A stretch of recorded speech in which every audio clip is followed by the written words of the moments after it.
Welcome back to the What If Saint. In this series, we explore a powerful reimagining. What if Naruto was half viltrumite?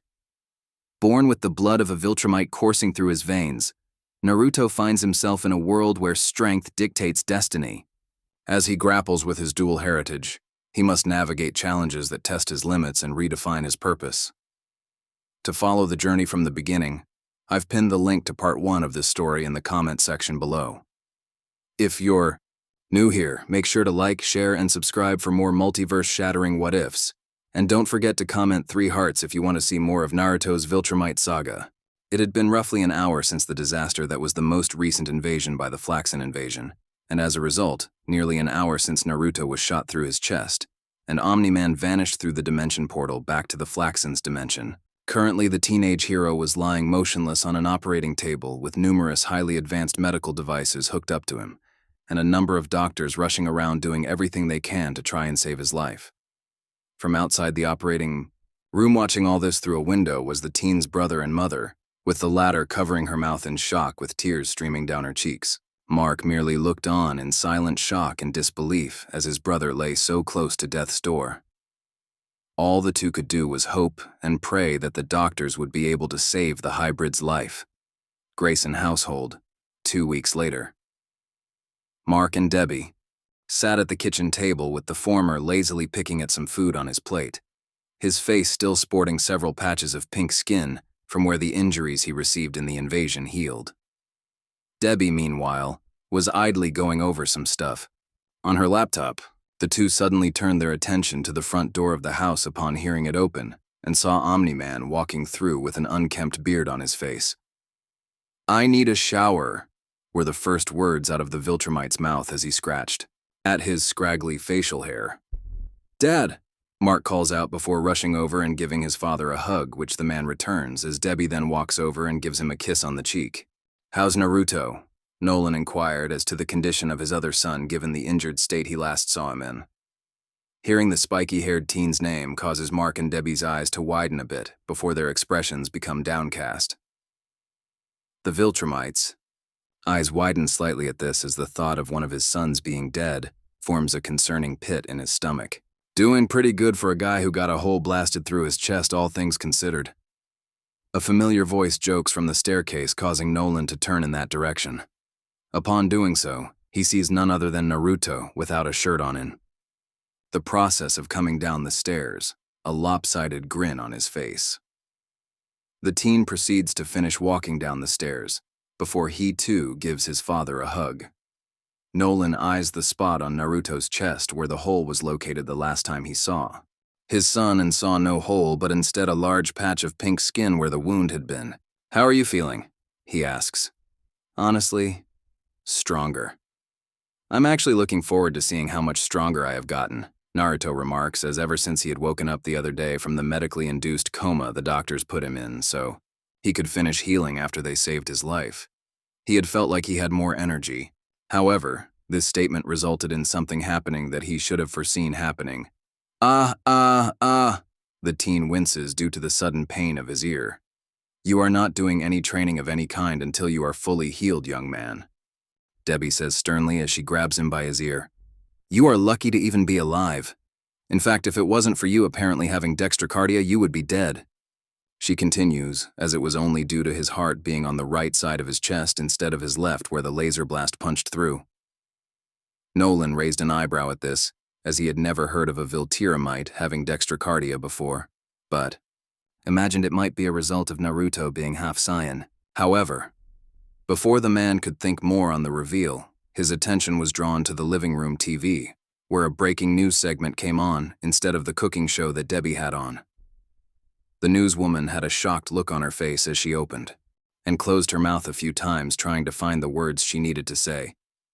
I'm at a loss of how to report this, but the Guardians of the Globe are dead," she says in a shocked tone, as Nolan narrows his eyes at the news of the Guardians' deaths.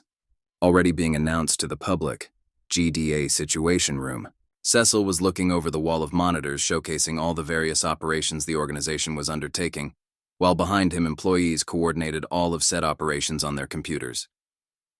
"Get an extraction team out there and tell the AI French president, we have it covered, the man says, looking at a screen showing the aftermath of a villain's rampage in France. Cecil then lets out a sigh before noticing he can see his breath, despite the room not being cold in the slightest. I need the room, everyone out, he says suddenly before all of the employees leave, making him and Donald the only people in the room. Well, enlighten me, Cecil says as Damien Darkblood appears out of thin air. Know one thing for sure. No one else at scene of the murders, Darkblood says in his gravelly voice. Only Guardians, Omni-Man, which means killer must be one of them, he adds. Hearing this, Cecil turns to the demon with a skeptical look. One of them? There's over 100 supervillains who don't leave a trace. They turn into smoke or living electricity, or only exist in dreams, or a number of other ways that they could have been there, the man states as he walks past Damien with a shake of his head. I know. You don't listen to me, Damien says with a scowl as he turns to look at Cecil. No, you listen. Now you mention your idiotic thoughts to anyone, and I mean anyone. I'll make sure they're the last thoughts you ever have. Do you understand me? Cecil remarks angrily at the demon detective, while narrowing his eyes. Now get out, before I send. You back to hell myself, he adds in warning. Hearing this, Damien just shakes his head with a low growl. Blind old man, the demon remarks before disappearing into thin air. With the demon gone, Cecil lets out a sigh. Put an A6 surveillance team on the Grayson household, he says to Donald. Sir, was the questioning remark of the GDA leader's assistant and right-hand man. The killer's still out there, Donald. They might decide to try and finish the job, Cecil states grimly with a scowl as he exits the room. Next day, public memorial. People both normal and super had gathered for the memorial service to honor the Guardians of the Globe. The crowd was seated before a marble statue of the world behind which were 7 black marble pillars, each one representing one of the fallen members of the Guardians. In front of each pillar was a wreath, and in the center underneath the globe was a golden plague that read, "In loving memory." From his seat in the audience, Mark, upon hearing the sound of jet engines, looked up to see a pair of fighter jets fly overhead with Omni-Man flying between them. As the trio flew over the crowd in salute of the fallen heroes, Omni-Man suddenly rocketed straight up with a sonic boom visible in the air behind him. After a moment, the hero gracefully floated down to Earth, landing softly behind the podium situated in front of the globe. Omni-Man looks down for a moment in thought as various thoughts pass through his mind. I've fought the unimaginable in defense of this world, the man says suddenly, looking up from the podium and towards the gathered crowd. I've battled alien tyrants, defeated nightmares from the deep, gone toe-to-toe with ancient gods. But no matter what threat I faced, I knew I wasn't facing it alone. The man says, his speech being broadcast around the globe via the news crews covering the event. Darkwing, Aquarius, Warwoman, Green Ghost, Red Rush, Martian Man, Immortal, the Guardians of the Globe. Today we have lost titans, protectors, heroes, friends, and loved ones. Omni-Man continues his mind briefly thinking of how Warwoman and Aiwa, his son, were in a relationship with a child on the way. His thoughts unknowingly being mirrored by said son. Naruto, who had chosen to attend the event in his Sentinel outfit, had opted to not join the main gathering of people, and was instead standing atop a nearby building overlooking the memorial. In the wake of this unthinkable tragedy, we are left to wonder, who will save us now? Omni-Man says, resuming his speech after shaking the thoughts of his son's relationship out of his head. I will, and so will others like me, he says, looking out at where Naruto is standing before looking subtly at Mark in the audience. New heroes, answering the call. New champions ready to risk everything to keep this planet and its great people safe. All inspired by these great souls and all the others who came before us. You will have moments of doubt, of fear, of uncertainty, but in those moments have faith and look to the sky. Omni-Man finishes up as he begins to float away from the podium before rocketing into the sky, signaling the end of the memorial. Later that day, undisclosed location. Following the end of the public memorial, a much Smaller and much more private one was taking place. As the sky had darkened and rain began to pour, Nolan stood in front of 7 caskets as they were about to be lowered into the ground. In front of the caskets were a handful of people gathered to pay their respects and honor those who lay within. We seriously have to put everyone through this again? Mark whispers to Eve as he looks to the side to see a dark-haired woman sobbing as she looks at the coffin with Red Rush's name on it. The big one's for show, but the public can't know where the actual bodies of heroes or superpowered people, in general, are buried for obvious reasons, Eve states grimly. Hearing this, Mark raises an eyebrow in confusion. Souvenir hunters and grave robbers. The sound of Naruto's voice cuts in. Turning his attention to his brother, Mark notices that he had foregone using an umbrella like everyone else, and instead had a thin coating of his aura covering his form, protecting himself from getting soaked by the rain and causing little wisps of steam to emit off of him. Jesus, Mark remarks in disgust at the revelation, before turning his attention back towards their father. I was never a guardian of the globe, but it was the guardians who welcomed me when I first arrived on the planet, Nolan says soberly as he looks at the caskets. They were my mentors, my comrades, my friends, he says, his voice cracking a bit as he speaks. They knew the reality of this life and what it could cost them. Martian Man was exiled from his own people. War Woman was from a different age. Darkwing, Nolan says before trailing off and chuckling ruefully. Well, Darkwing made his own kind of solitude. It was a rare lucky few of us who found someone who understood our path and what it entailed. Even rarer if they actually accepted it, the man says as he takes a brief look at his family. It is my greatest hope that they will rest in peace. But at least they will rest together as a team, as friends, Nolan remarks, looking back down at the coffins. As Nolan's speech ends, the coffins begin to slowly be lowered into the ground, and the sobbing woman's sobs grow louder. Get your hands off me, she suddenly remarks, shoving Donald's hand off her and slipping on the muddy ground, falling as a result. Olga, please calm down, Donald says, trying to calm down the woman.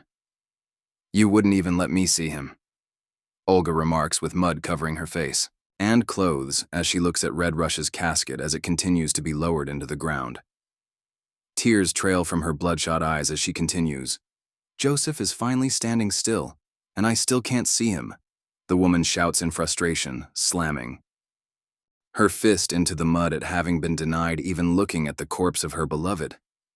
Debbie winces seeing this. I'd better, she says, trailing off as she walks over to her grieving friend. Yeah, Mark remarks, also wincing at the sight. Seeing the look on his face, Eve raises a brow. You okay?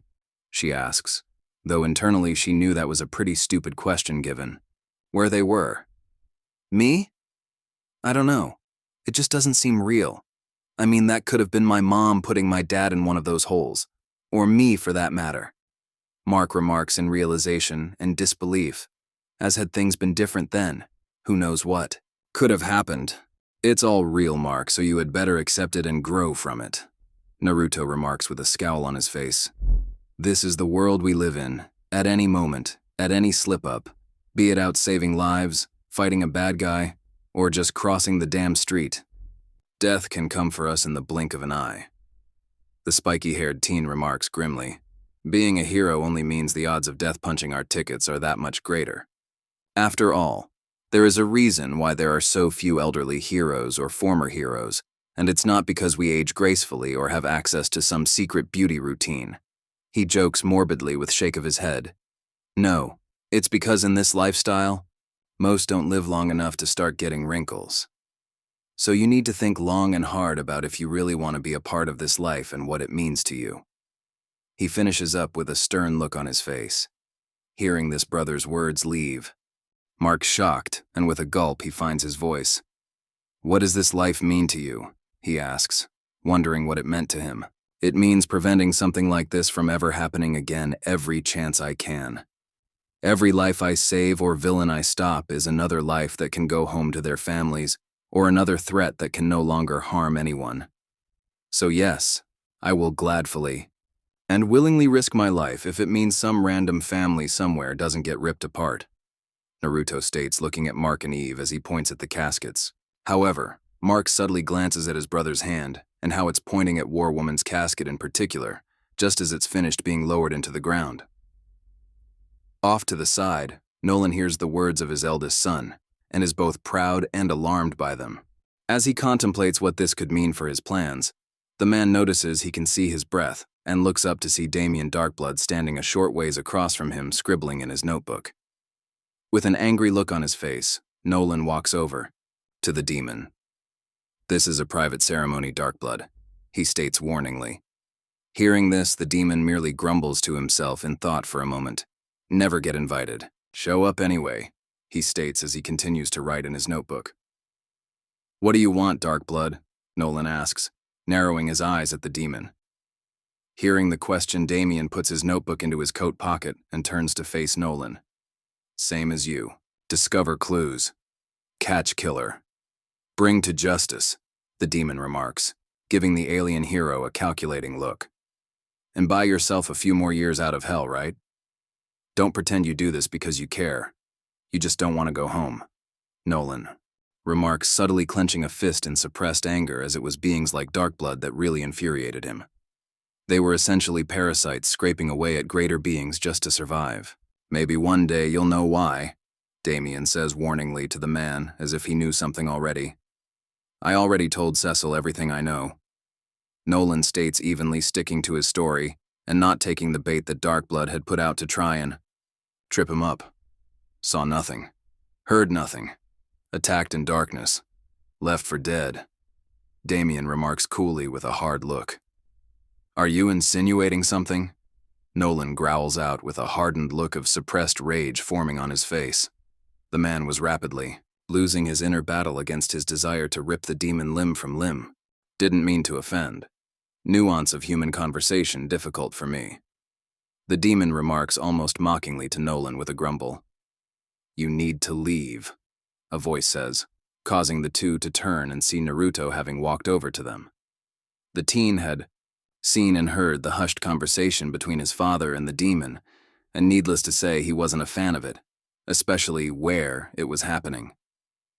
"You have a lot of nerve doing this now, Darkblood," the teen adds, narrowing his dangerously at the demon. "Now you are going to leave right now, or I am going to beat your red butt so bad that by the time I am only halfway done, you will be begging me to kill you just so that you can wind up back in hell, as that will seem like heaven compared to what I will do to you," Naruto adds as he gives the demon a scathing look. The half-Saiyan's aura flared around him a bit in response to his growing rage, and a small key ball formed in his right palm as a show to Darkblood that he was being serious.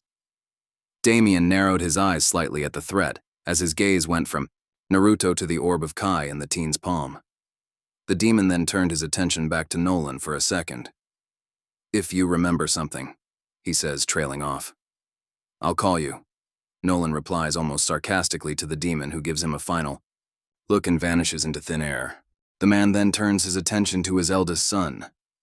"I must say, son, that threat of yours was quite brutal," he remarks with a tight-lipped look. Hearing his father's words causes Naruto to sigh as he vanishes the key ball in his hand, and his aura resumes its thin coating of his form. "Sorry, Dad. I just got so freaking mad that he dared to pull that crap at this memorial, Naruto begins to say before stopping as he feels his father put his hand on his shoulder. "I said it was brutal." "Not that it was wrong," Nolan remarks, causing his son's eyes to widen a bit. "Creatures like Darkblood are no better than maggots or flies buzzing about a carcass hoping to further their own interests. As such, they deserve no more respect than said vermin. Furthermore, your rage is entirely justified," he says with a cold tone before continuing in a softer one. "You're here paying your respects to the woman you loved, and the child you never knew you had with her until it was too late." Then out of nowhere, that demon shows up, disrespecting the service with his very presence. He adds, his face twisting in fury. "To be honest, I was a moment away from ripping his head off myself if you hadn't stepped in." Nolan reveals, shocking Naruto by the remark a bit. Off to the side, Robot watches Debbie escort Olga away from the gravesites before he notices Cecil walking over to him. "Robot, you know, for a bunch of computer code, you run a mean superhero team," Teen Team was a big help during with the Flaxons. The man compliments the robot on how he led Teen Team during the invasion. Thank you, Cecil. That means a lot coming from you. The robot remarks, pleased by how he and the team of heroes were being praised by the leader of the GDA. Look, I know you've always been independent, but I want you to come work for the GDA and build me a new Guardians of the Globe. You'll pick the team, you'll be in charge, and the only person you will answer to is me. Cecil says, offering the robot the chance to form a new Guardians of the Globe. Forgive me, but wouldn't Omni-Man be the natural choice to form and lead a new iteration of the Guardians of the Globe? The robot questions as the alien hero was more experienced, more powerful, and had closer ties to the Guardians than he did. Sure, but it's never going to happen. I've tried for over a decade to get him to officially join the Guardians. Sure. He helps out, but he's never taken orders, not from me anyway. Cecil counters before looking to the side at where Naruto and Nolan are, with the two heading over to rejoin Mark and a returned Debbie. The leader gave the hero a slightly narrowed look, as not once had Nolan ever taken any kind of order that he had been given, merely doing as he pleased, something which greatly unnerved Cecil. Then I don't know what to say. Robot remarks, trailing off as he is unsure of how to respond to the offer. Turning his attention back to the robot, Cecil grins. Easy, say you'll do it, he says before waiting for Robot to respond. Grayson household half-hour later. Having left the memorial service, the family of 4 arrived back at the house, with 3 of them somberly walking through the door. As he walked through the door, closing it behind him, Nolan had a slight smile on his face. I'm kinda hungry and feeling pizza. I can be to Naples and back before the cheese stops bubbling. Who's interested? He remarks to the rest of his family. Debbie turns to her husband with a soft expression, but before she can say a word, Naruto cuts her off. I'm not hungry. I'm going to go train up in the Arctic, he says flatly before walking out to the backyard and blasting away into the sky with a sonic boom. Seeing this, Debbie sighs before turning her attention back to her husband. Honey, how about you let the delivery guy take care of the pizza tonight? She says softly to him, as everyone had been through a lot emotionally the last few hours. Sure, Nolan replies with a shrug before picking up the remote to the television and turning it on to see a rebroadcast of his speech at the public memorial for the Guardians. The man frowns slightly, seeing this as he begins flipping through the channels only to find the same thing on nearly every single one. Debbie turns to look at Mark, who had taken up a seat on the couch with a lost look on his face. Mark, why don't you call William? She suggests in an attempt to get her son's mind off of the memorial service. And do what, Mom? Mark asks with an incredulous look on his face. Hang out? Go buy comic books? After all this? He adds, gesturing towards the television. Hey. Nolan says, suddenly getting Mark's attention, as the man has a frown on his face. Watch the tone. He finishes sternly, not liking how his son was talking. It's okay, Debbie remarks placatingly, trying to diffuse the situation as she understood Mark's feelings given what they have been going through. In the span of barely a month, he had finally awakened his powers, fought in an invasion no less than 3 times, with each one being more devastating than the last, and had to watch as his brother was nearly killed right in front of him.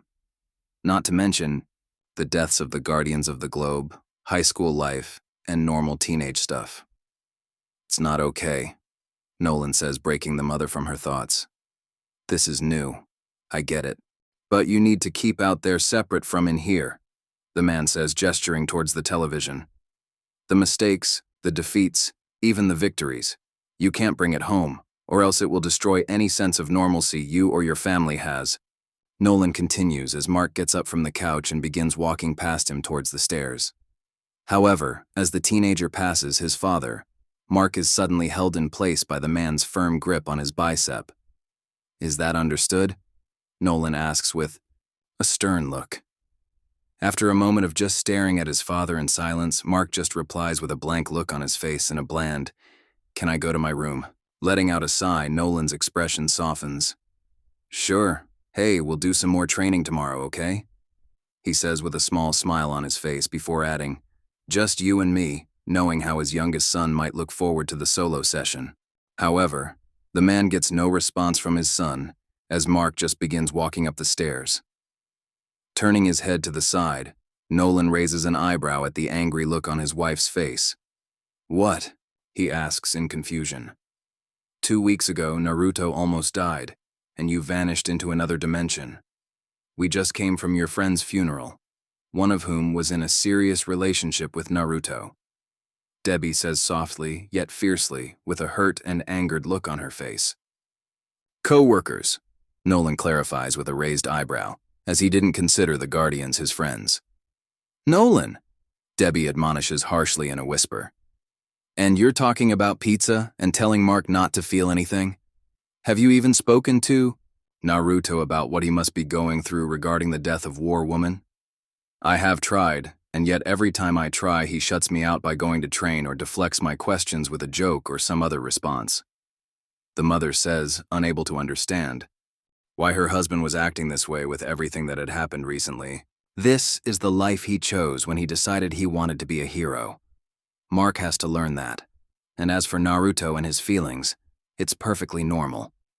Viltrumites grieve in one of 3 ways: break down, rage, or throw themselves into training. And clearly he is doing the latter. Sooner or later, he will work through his feelings and be back to normal, if not better than normal, as he will be even stronger. Nolan remarks with a shrug, as Mark would realize sooner or later that a hero's life wasn't all sunshine and rainbows. Meanwhile, Naruto would emerge from his ordeal better than ever. What if we were burying you today? Debbie asks as if things had been different. Nolan could have very easily been among the dead heroes. I'm not that easy to kill. Nolan jokes cockily, with a grin. Yeah, well, I'm sure Red Rush told Olga the same thing. Debbie counters with a narrowed gaze at her husband. Hey, he could run fast, okay? Nolan remarks with a scoff. It's not exactly one of your top-tier superpowers, he says, downplaying the abilities of the late hero. However, upon seeing how Debbie looks down and away from him in sadness at the remark, he sighs. I'm sorry. I didn't mean it like that. But Mark, Naruto, and I can do far more good out there than sulking in here, he says, pulling his wife into a hug. As the two hug, they are unaware that in the house across from them, multiple GDA agents sat around numerous monitoring screens, listening to the entire conversation. Just remember, Mark and Naruto are 17 and 18-year-old boys. They break more easily than you think, and I don't want a broken family. Debbie's voice is heard saying from one of the speakers in the room as Donald sits in a chair looking out the window at the Grayson household and sipping a cup of coffee. The man then turns his attention to a screen showing a thermal image of Mark sitting on his bed in his bedroom. Said teen was looking at the scrap of paper with Amber's phone number on it lying on his bed. After a few minutes of thinking and building up his nerve, he makes a decision and grabs his phone. Amber's bedroom. The blonde-haired teenage girl was currently laying back on her bed reading a book when she heard her phone ring. Turning her attention to the cell phone, she grabs the device and raises an eyebrow at the unknown number calling her. Hello? She asks after answering the call.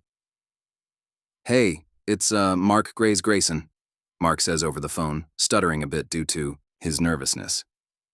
Who? Amber asks with a raised eyebrow, though she has a bit of a teasing grin on her face. Hearing this causes Mark to become even more nervous. Mark, from school, he says, starting to think calling the girl might have been a mistake. After a moment, the sound of Amber's laughter could be heard coming from the speakers of his phone. I know, I'm just messing with you, she says with a laugh before not hearing him say anything. Oh God, you thought I was being serious? She asks nervously, thinking she might have made a mistake to play a little joke on him. Oh no, I got it, Mark says with a bit of a grin on his face, his nervousness fading a bit upon hearing how she was just joking with him. I have. To be honest, I was actually wondering if you were going to call, Amber remarks, twirling her blonde hair around one of her fingers. Don't you mean when? Mark asks in confusion, looking out the window in his room. Nah, I can think up a few reasons for if. The main ones being, I came on too strong. You have a girlfriend. You're secretly gay and in a relationship with William, and a few other scenarios. Amber says with a wave of her hand, listing off a few things she had thought up. In response to this, Mark's eyes widened as he stated, not sure what to say, as he honestly didn't know what to say. Hearing this over the phone, Amber smiles coyly. You're terrified of me, aren't you? She asks teasingly, enjoying his reactions. Mark shakes his head hearing this before scoffing. What? No? I think you're amazing. That's why I'm calling to tell you that, he says rapidly before his eyes widen in realization at what he said. I mean, that's not why I'm calling. Not that that's not true. Sorry, it's been a weird day. The teen says, rambling a bit due to how nervous he had gotten again before apologizing. Sounds like it. Amber remarks with a giggle and raised eyebrow. You want to start again? She asks with a chuckle. Hey, hunky Mark Grayson, what's going on? She asks in a teasing tone with a giggle. I was thinking finals are coming up and we're both in Ms. Walker's Global Issues class. Maybe we can go over everything together, Mark says with a slightly anxious tone. Hearing this, Amber's eyes widen for a moment before she grins. A study date, how scandalous. Well played. Safe yet responsible with no pressure, but with the potential for things to move to the next level. Smooth, Grayson? Very smooth, the blonde says with a Cheshire grin, liking the idea. In response to this, Mark just gains a confused look on his face as he stares at the phone in his hand. He says lamely, before chuckling nervously. At having been sort of found it, he thinks. The teenage male was finding himself confused by the enigma that was the teenage female mind the more he talked to Amber. Hearing this response, Amber giggles again. Well, you're in luck as a study date works for me. When and where you want to meet? She asks, causing Mark to grin. Arctic Circle. Sonic booms, explosions, and beams of light shattered the peace and tranquility of what is the polar cap of the planet. Massive clouds of snow and ice exploded into the air as the land and massive glaciers were obliterated from the intense training session being conducted by the area's sole inhabitant. Bursting through one such cloud with a sonic boom that dispersed it, sending glittering ice and snowflakes every which way, Naruto let out a yell of rage, his aura flaring wildly around him as he fired off a Kamehameha at a glacier, vaporizing it and sending an icy water column and steam miles into the sky. Focusing his ki into his hands once more, he spun around rapidly, firing off a barrage of ki blasts in a circular ring of destruction below him, destroying more of the terrain. The teenage hero then shook in rage as his aura flared around him even more wildly, the wind whipping about and chunks of the destroyed ground starting to levitate. With a roar of rage, the hybrid's aura exploded outward from him, and his eyes briefly flashed teal before returning to their normal color. As Naruto's roar of rage came to end and his aura returned to normal, he just floated there in the air, breathing heavily. I gotta say, kid, if you ever decided to quit being a hero, you would make for one hell of a landscaper. A voice calls out to the teenager, getting his attention. Looking down, the black-haired hero saw Cecil standing on a chunk of overturned earth, looking up at him. In response, the hero floated down towards the man, landing softly in front of him. Cecil surveyed the surroundings and whistled. Your training seems like it's going well, he remarks, looking at the destruction. It is, though lately it feels like there is some wellspring of untapped power for me just waiting to be unleashed. Naruto remarks, also surveying the destruction with a wince.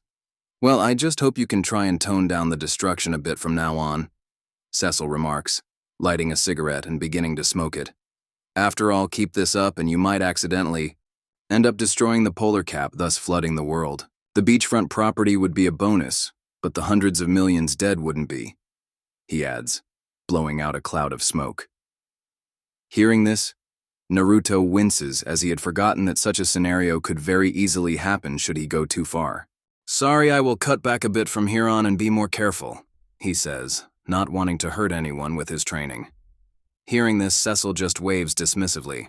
I'm not saying limit your training, kid, just be a bit more careful. Maybe try a new area every now and then, give us some time to patch up the previous one or something, he says, as he would hate for the kid to stop training, as Cecil viewed Naruto as one of the most promising up-and-coming heroes. Plus, it wasn't like the GDA couldn't repair the damage done to the polar cap from the training session, it would just take a bit of time. Got it. South Pole it is then, Naruto says with a nod of his head, getting a deadpan look from Cecil in response, I'm kidding. he adds after a moment, seeing the unamused look on his face. So, what's the real reason you decided to meet with me all the way up here instead of back at the house? Naruto remarks, narrowing his eyes a bit. As for Cecil, to choose to meet him up in the Arctic instead of just waiting for him back at the house seemed odd, not to mention how the hero doubted it was solely to tell him to cut back on the destructive training. Hearing the question, Cecil smirks before letting out a chuckle. You know, that's one of the things I like about you, kid. Unlike many other soups, you see things in a wider perspective. He compliments the black-haired teen's awareness. Cutting to the point, I'm having Robot reform the Guardians of the Globe, and I want you on the team. I know your history with the old team, more specifically War Woman, and I respect what you're going through, but whoever the bucket of bolts decides to put on the team could really benefit from you being there, the man explains, laying out the real reason as to was there. Naruto's eyes widened briefly at the offer before he sighed. You know, Cecil, I have to be honest. I had a feeling it would be something along those lines, the teen says with a somber tone. With the deaths of the Guardians now being made public, it only made sense that the man would want to hurry and put together a new team. A new roster of Guardians would put forth an image of security to the populace, and a warning to any criminals or supervillains that got any funny ideas in their heads, thinking it would be a good time to cause trouble now that the Guardians were gone. The teen scratches the back of his head as he let out another sigh.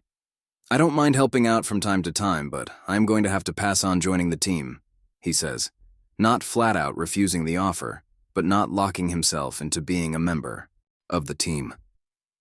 Hearing the teen's answer, Cecil just lets out a chuckle. Have to admit, kid, I'm not surprised that's your answer, he says with a shrug. You're just like your father in that regard. However, a word of advice, kid. Being like him is one thing, but don't do so to such an extent that you sacrifice that which makes you unique. Basically, be like him, but don't become him. Be yourself, or something along those lines. The man adds, a little cryptically before turning around and starting to walk away. Anyway, just a heads up, the offer will remain open should you ever change your mind, Cecil says, before giving a wave moments before he vanishes in a flash of blue from his teleporter. Naruto just stares at the spot the man disappeared from with a look of contemplation on his face as he mulls over the man's words. Chicago, Teen Team Base. Eve flies through the air in her costume, her iconic pink trail of energy in her wake as she approaches the secret base of her team. Flying up to the top of the bridge and through the secret entrance, she descends down into the base, landing gently, before raising an eyebrow at how it was seemingly empty. Anyone home? She calls out before shrugging and heading towards the locker room shower area. As she enters said area, she hears the water from the showers running and figures one of her teammates is using it. The orange-haired heroine walks over to her locker and opens it before she begins rummaging through the contents looking for something. As she searches, the door to the shower opens, revealing Kate noticeably wet from the shower, wearing only a towel. Eve? The Asian girl asks with a slightly nervous look on her face as she walks out towards her fellow female. I thought you were at the funeral, she adds, as that's where the girl said she would be. I'd say you should have been there, but it was pretty bleak, Eve remarks as the whole thing was depressing and sad, with the cold, rainy weather not helping things either. Red Rush's girlfriend had a meltdown and the girl begins to continue, when a sound is heard coming from the showers, and Kate lets out a little gasp before biting her lip. Eve raises an eyebrow at this. You okay? She asks before looking over the girl's shoulder towards the showers. Oh, it's just hiccups, Kate says quickly as she fidgets in place a little bit. Noticing the girl's state, Eve starts walking towards the showers. Anything happening? Oh, and have you seen Rex around? The girl questions, walking past Kate. The Asian teen's eyes widened a bit at this. Eve, hang on a second, she calls out, trying to halt her friend's movements. However, Eve just ignored the girl's words and walked over to the shower door, looking inside. What she saw caused her eyes to widen in shock before they narrowed in anger. You absolute scumbag! She yells out in rage before turning around angrily and beginning to walk away. Babe, wait! Hang on! Rex is heard calling out from within the showers before he rushes out wearing only a towel that he is still in the process of tying around his waist. I knew there was a reason you skipped the funeral, Eve yells at him as she continues to walk. away only to be stopped when he grabs her wrist. "Don't even!" she calls out warningly, wrenching her arm free of his grip with a look of fury and betrayal on her face. However, her eyes then widen as she sees two of Kate's clones walk out of the shower as well, wrapped only in towels with nervous looks on their faces. "Oh God," she says in shock at the sight before turning to look at the original Kate. "Are you freaking kidding me, Kate? I can't believe you would do this," she asks her friend. "Eve," Kate begins to say before trailing off. I am such an idiot." "Eve," remarks to herself, facepalming. "Rex said that you're dating Sentinel now, that you guys have been broken up for a couple weeks, and that you were the one to end the relationship after you went and visited Sentinel in the hospital following the Flaxen invasion," Kate says to the orange-haired female hero. Hearing this, Eve's eyes widen in shock before she stares at Rex. "What?" she remarks in disbelief and confusion. Rex's face turns into a scowl. "Oh, don't give me that, it's true. Hell, you basically dumped me the moment that asshole appeared, and then you solidified it following the invasion. I mean, the guy must be pretty hot stuff if you didn't mind hooking up with him in the hospital after he saved you," he remarks angrily. In his mind, the only reason Eve would have gone to see the hero in the hospital instead of spending time with her boyfriend would be to thank Sentinel for saving her life. "That's not true!" Eve shouts with tears welling up in her eyes at the insinuation. "I went to check on him to see how he was doing since the guy nearly died saving my life. I didn't even get to talk to him, let alone thank him for said saving. As he was still in a freaking coma from his injuries," she shouts, her voice filled with emotions from the betrayal. "I guess our relationship meant nothing, as clearly that's how you think with what you have done," she remarks before turning around and walking away. Hearing this, Rex's eyes widen and his expression goes from anger to remorseful. "Hold on, this doesn't mean anything. Hell, they're not even the real Kate," he yells out, following Eve before she flies away, leaving him alone with the Kates. Speaking of the Kates, all three of them have angry scowls on their faces, not only because of him lying to them about his relationship status with Eve, but also because of what he just said.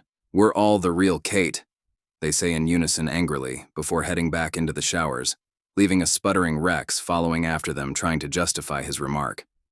GDA base, next day. Sentinel and Invincible walked alongside. Robot threw a viewing area for a training arena in the base. However, they weren't alone, as scattered throughout the room were a large number of superheroes and heroines waiting around.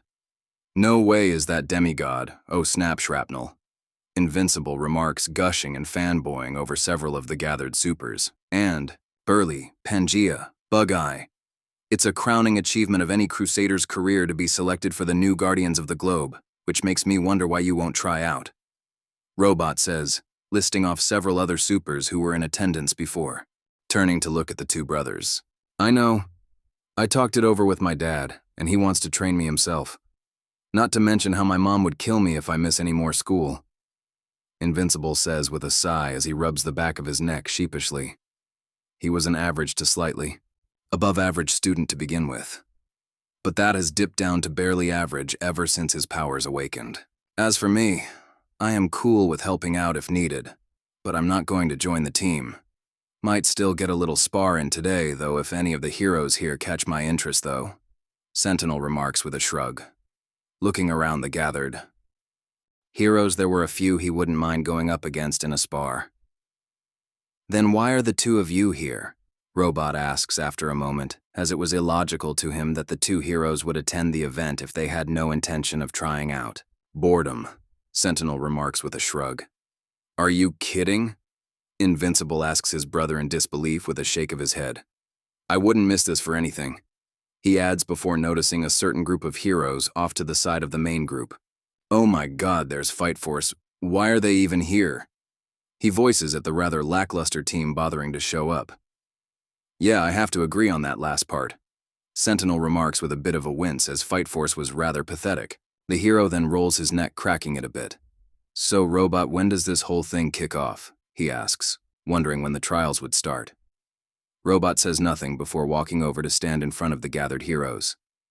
"Thank you all for coming. Here today, the Guardians of the Globe were more than a group of heroes. They were icons. Those of you who pass our trials will be among the elite. The best of the best. Now let's begin the tryouts, he says before a screen appears, showing two names, one of which is Eve's. After a minute or so, the gathered heroes turn their attention out the viewing window to the training arena below where Eve stood across from her opponent. Said opening was a shirtless, hulking behemoth of a muscular man with a short-cut blonde hairstyle. Who's that guy? Invincible whispers over to Sentinel, not recognizing the guy. No idea. Though given how Eve is going to wipe the floor with him, does it really matter? Sentinel remarks as he can see the muscular hero flexing his pecs at the heroine before giving her a cocky wink. It didn't take a genius to notice that Eve wasn't a fan of said action if the scowl on her face was anything to go by. With the sound of a horn, the fight began, and the hulking man let out a roar as he charged at Eve. As he neared the girl, the man raised both his arms for a double overhead hammer fist attack. However, as he brings his arms down, Eve casually sidesteps the attack, having it miss entirely as she takes several leaps back to create some distance. The man pursues the heroine, launching a couple of boxing jabs at her, which she once more dodges, with ease. Going on the counterattack, Eve channels some of her power and fires off a small blast that trips the man up, knocking him off his feet. Then, in the split second, he floated helpless mid-fall. Eve channeled more of her power around her left fist and arm, before delivering a brutal haymaker to the side of his head, sending him skipping across the floor before coming to a stop unmoving, and clearly unconscious. Several of the heroes watching this winced and let out oohs at the brutal punch. However, Sentinel noticed Eve glaring up towards the viewport for some reason, and following her train of eyesight, noticed her gaze directed at Rex, specifically it seems. This realization caused the teen to raise an eyebrow, wondering what the Hispanic hero did to warrant such a hateful look. Ouch. What's up with her? Invincible remarks with a wince seeing the brutal knockout. No idea, Rex suddenly says, getting a questioning look from the brothers. Winner Adam Eve. Next fighters, please. Robot remarks as the screen appears again to show two names, those being Shrinking Ray and Man Kong. As the two heroes took to the arena, Sentinel gave them a look. Man Kong, for a lack of a better description, looked like a cross between a buff man and a gorilla with gorilla fur over his muscular arms, back, and head. I really don't want to think about how that guy got his powers, as several of the ways could be rather disturbing, he mused to himself in thought, before turning his attention to the gorilla man's opponent. Not bad, the teen mused to himself, as he eyed the heroine. Said heroine was wearing a three-toned light green, dark green, and yellow one-piece suit with a green R on a yellow shield on her chest. She had wavy brown hair that went down to her mid-back, and green eyes over which she surprisingly wore glasses. The girl also had a nice figure featuring a moderately big chest, but her most defining features were her thighs and butt, which were a bit on the thicker side. However, the hero mused that they were likely muscularly thick rather than fatty thick, with the sound of a horn, much like the last fight the current one began. Man Kong charged at Shrinking Ray, whose eyes briefly widened behind her glasses. Upon reaching the girl, Man Kong let out a roar and pounded his chest like a gorilla before going for a right hook, only instead of hitting the heroine, his strike met nothing but air as she shrunk down to about 2 feet tall, before shrinking down again to about 6 inches tall as Man Kong went for a combo of strikes. Noticing the diminutive hero by his foot, Man Kong went to slam his fist down on her, only for Shrinking Ray to do a back handspring out of the way, before returning towards her normal size several feet away from the ape-man. Ray then let out a whistle before giving her opponent a cheeky wave. Seeing this, Man Kong let out a roar of rage as he once more charged the heroine, going for another savage right hook, only to miss once more as Ray shrunk down again. However, unlike before, the man-ape was unable to see her, so he began turning all around in an attempt to locate his opponent. Clever, Sentinel remarks with a slight grin on his face as he watches the fight play out and notices just where Shrinking Ray is. Said heroine was located on Man Kong's shoulder and was climbing her way up towards his right ear, which she then entered given how she was barely 3 inches tall. Feeling something wrong, Man Kong began sneezing, hitting the sides of his head and shaking it before his eyes widened, and he proceeded to vomit before passing out. After a moment, Ray appeared from the unconscious gorilla hero's left ear before letting out a cheer as she reverted to her normal size. "Oh, that was nasty," Invincible remarks with a slightly green tint to his face at how the heroine had beat her opponent. "Yes, but it was also a very intelligent tactic, given how her opponent easily and vastly outclassed her in strength," Sentinel remarks, impressed by her tactical takedown of her opponent. "Quite right, Sentinel. The uniqueness of one's tactics are also a factor into an applicant's potential recruitment." Robot remarks, causing a few of the heroes to raise an eyebrow at the reveal that more than just power will factor into if someone is selected or not. However, before they can think of this more, the screen pops up again showing the names of the next two combatants. 10 minutes later. Sentinel raised a brow as he continued to watch the fight between Black Samson and Throwbolt. The teen had to admit that it was definitely an interesting fight so far. The African-American man had mainly been playing defensively to counter the offensive assault that was Throwbolt's slinging of electric blasts from her hands. The hybrid hero also had to admit that despite not having any powers and relying on a power suit, Black Samson's experience as a hero was allowing him to hold his own against the female electrokinesis hero. Thinking back, Sentinel remembered how his father once told him that Black Samson was actually a member of the Guardians of the Globe at one time. However, this was back prior to some event that resulted in the man losing his powers and having to rely on a power suit. From what he remembered Holly saying once, Black Samson actually chose to leave the Guardians willingly a bit after he lost his powers, as he felt like he was holding the team back, even with his power suit. Turning his attention to Throwbolt, Sentinel had to admit she had gotten stronger than the last time he had seen her a few years ago. Unlike the last time he had seen her, Throwbolt was now apparently able to charge her body with her electrokinesis powers even more as her skin glowed like a light bulb and her bolts of electricity were larger. I wonder if she finally figured out how to siphon electricity in order to charge her powers even more. The teen hero mused to himself, remembering how the last time he talked to her she had mentioned trying to do that. Sentinel had actually met the mohawk-haired woman around the same time he met Holly, as the two women would sometimes work together when the latter wasn't working as a team with the rest of the Guardians. However, after remembering that, Sentinel shakes his head slightly, clearing it of thoughts regarding his deceased lover as he needed to focus on the now. The hero watched as Throwbolt continued to fire off electrical blasts at Black Samson, as the man flew around the arena, though she kept barely missing the man. However, it seemed her luck would change as she scored a grazing hit on the back of his suit, causing him to begin falling towards the floor. But in an impressive display of the man's experience as a hero shining through instead of crashing to the ground, he lands into a roll and uses his forward momentum to rapidly close the gap between him and Throwbolt. The speed at which he does this stuns the woman for a moment, leaving her completely wide open to the Black Samson's punch, which results in her flying through the air, her body losing its glowing effect as she crashes to the floor beaten.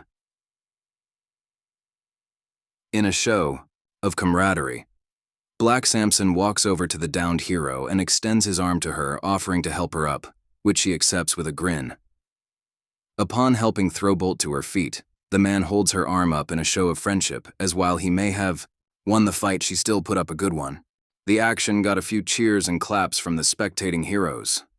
Hours later, Sentinel was idly tapping his right foot with his arms crossed over his chest, as he and the rest of the gathered heroes waited for Robot to announce who made the way cut for the new Guardians of the Globe. Personally, the hero was ready for the whole thing to be over already, as the last 2 hours had passed by at a snail's pace, following the fight between Black Samson and Throwbolt. Sure, there was the odd fight or two that was pretty good, but all the rest were mediocre to almost laughable in his opinion. Or downright embarrassing, the hero mused to himself as he remembered how one of Fight Force's members surrendered to their opponent as soon as the opponent displayed their power. The hero was snapped out of his thoughts when Robot finally spoke. "It is my pleasure to introduce the new Guardians of the Globe: Black Samson, Shrinking Ray, Duplicate, Monster Girl." The robot begins to list off with each stepping forward when their name is called. However, as Monster Girl steps forward, which just so happens to place her next to Rex, the Hispanic hero busts a gut in laughter at her, most likely due to how Monster Girl is literally a 13 or 14-year-old normal-looking girl.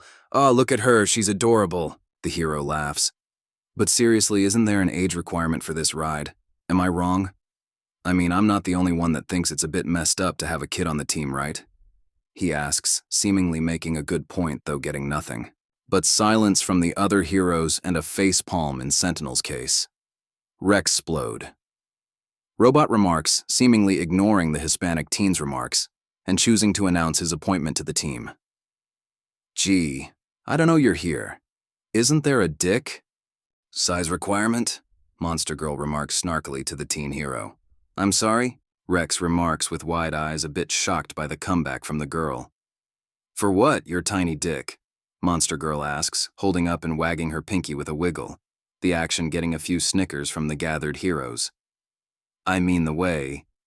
You've been strutting around here. You have to be compensating for something.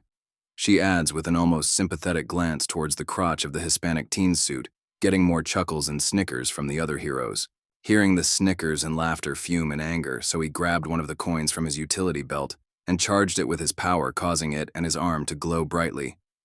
Somebody ought to beat some sense into that thick skull of yours. He began to say, wandering as he takes several steps toward the girl.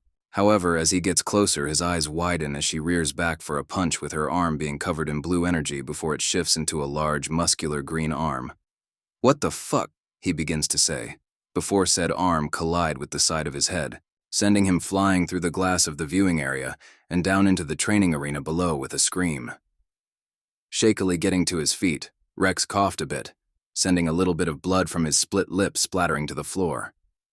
Despite only getting hit by a single punch, the teen was in pretty rough shape.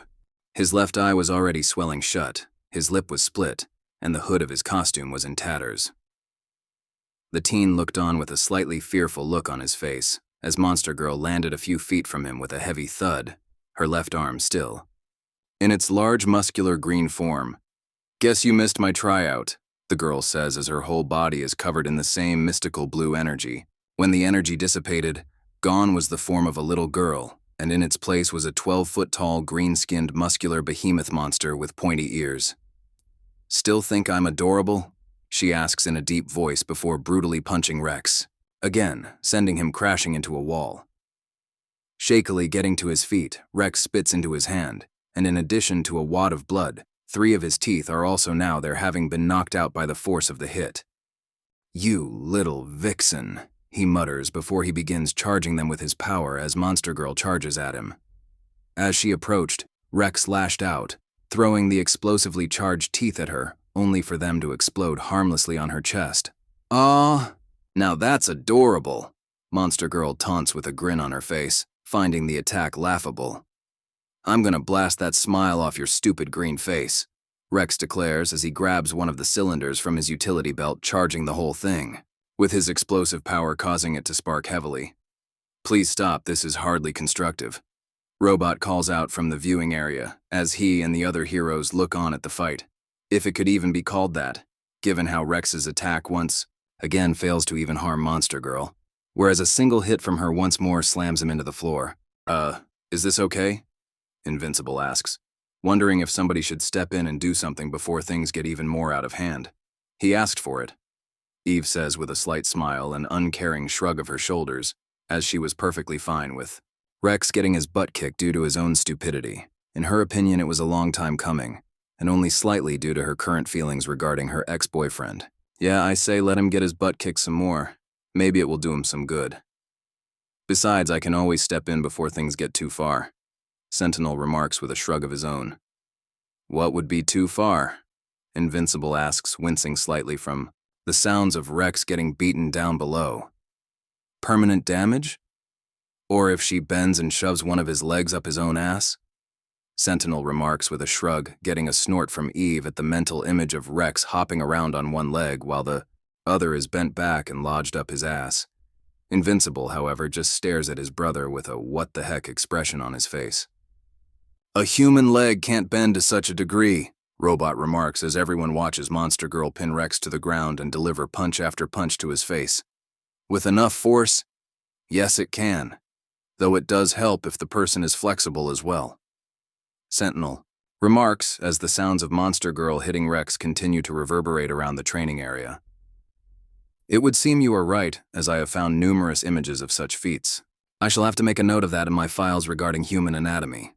Robot says after a few seconds as he had scanned the internet for such content.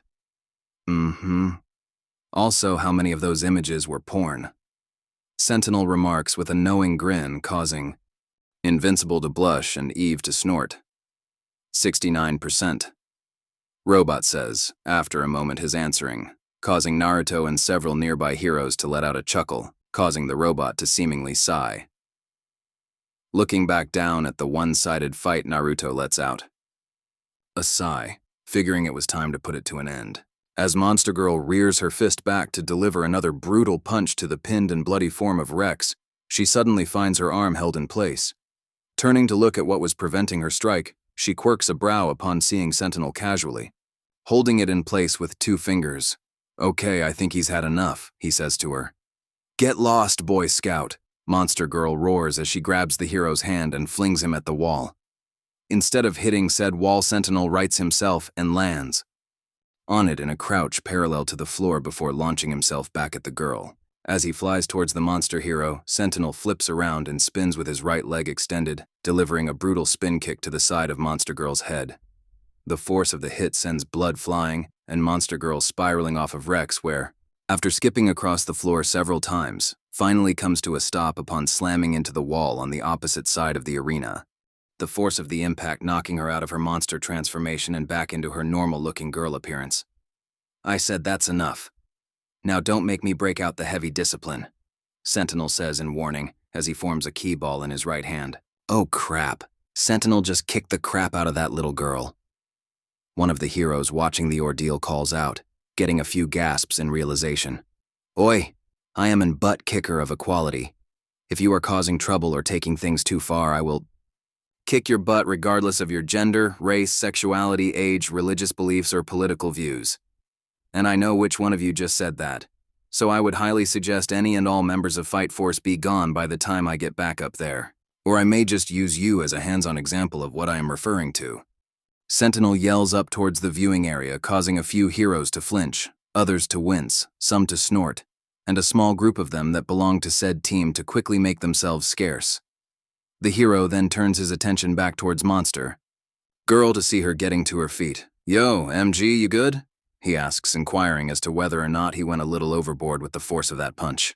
Yeah, I'm God, the girl says, rubbing her jaw a bit. Gotta say though, been quite a while since I took a hit like that, she adds as she walks over to Rex, who is starting to sit up. Hey look, I'm sorry, Kay.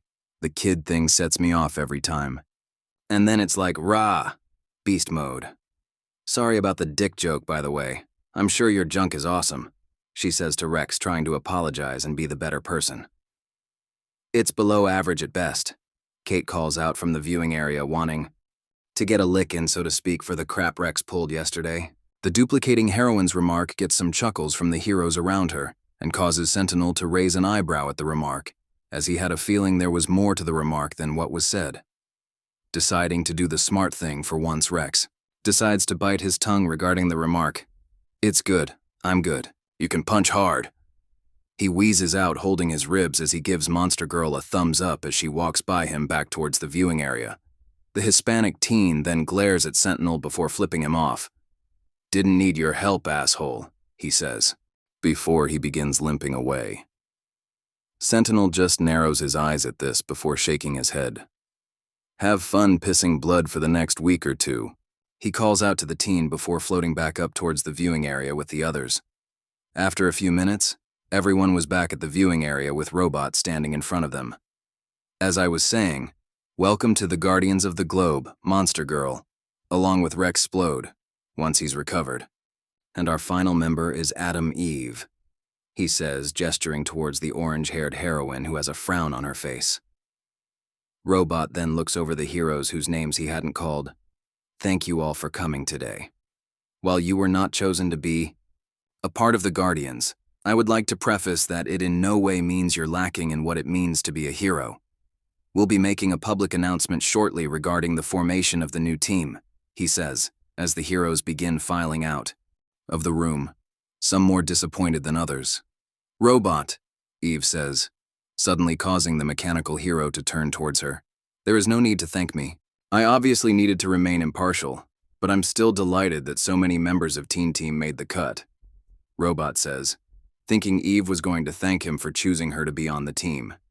Hearing this, Sentinel snorts, as it was obvious that Robot held at least some favor towards the other members of Teen Team when he was deciding who would join the Guardians, given how the entirety of the team made the cut.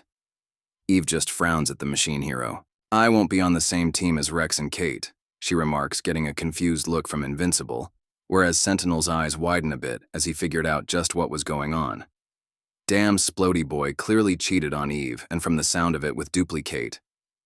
Though my money is on him lying to Kate to get her to sleep with him, as she doesn't seem like the kind of person to sleep with her friend's boyfriend while they are together. Sentinel thinks to himself with a shake of his head. The already low opinion he had of Rex dropping to bottom-level low as a result of the revelation. Unknowing of the thoughts of those around her, Eve proceeds to storm off, causing Invincible to say, "What? Why?" as he makes head after her, only to be held in place. Turning his head to the side, Invincible sees it was his brother that held him in place by his shoulder. "We're done here, head on home, as don't you have a certain something to get ready for?" Sentinel remarks. Invincible goes to say something only for his brother to cut him off. "Go home, bro," he says with finality, causing Invincible to sigh before nodding as he flies away. Giving the panting and in-pain form of Rex as he stood off to the side trying to put his mind off the pain of his injuries, Sentinel just shakes his head before flying off after Eve. As the two were the only ones left in the viewing area, Robot looks towards Rex. "Rex, what did you do?" the mechanical hero asks, wondering what could have caused such a falling out. Instead of answering, Rex forces himself to stand up, gripping his ribs in pain as he does so. "Thanks for the help, Robot. I can't wait to be on your team." The Hispanic teen deflects with a wince as he hobbles out of the room, leaving a confused Robot in his wake.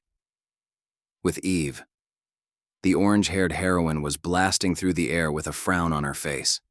She couldn't believe that Robot had the nerve to... Okay, maybe she could, given how he was a literal machine, and additionally was unaware of what went down between her, Kate, and Rex. Thinking of her former female teammate Eve, was thinking maybe it was unfair of her to blame the cloning heroine for her part in Rex's cheating.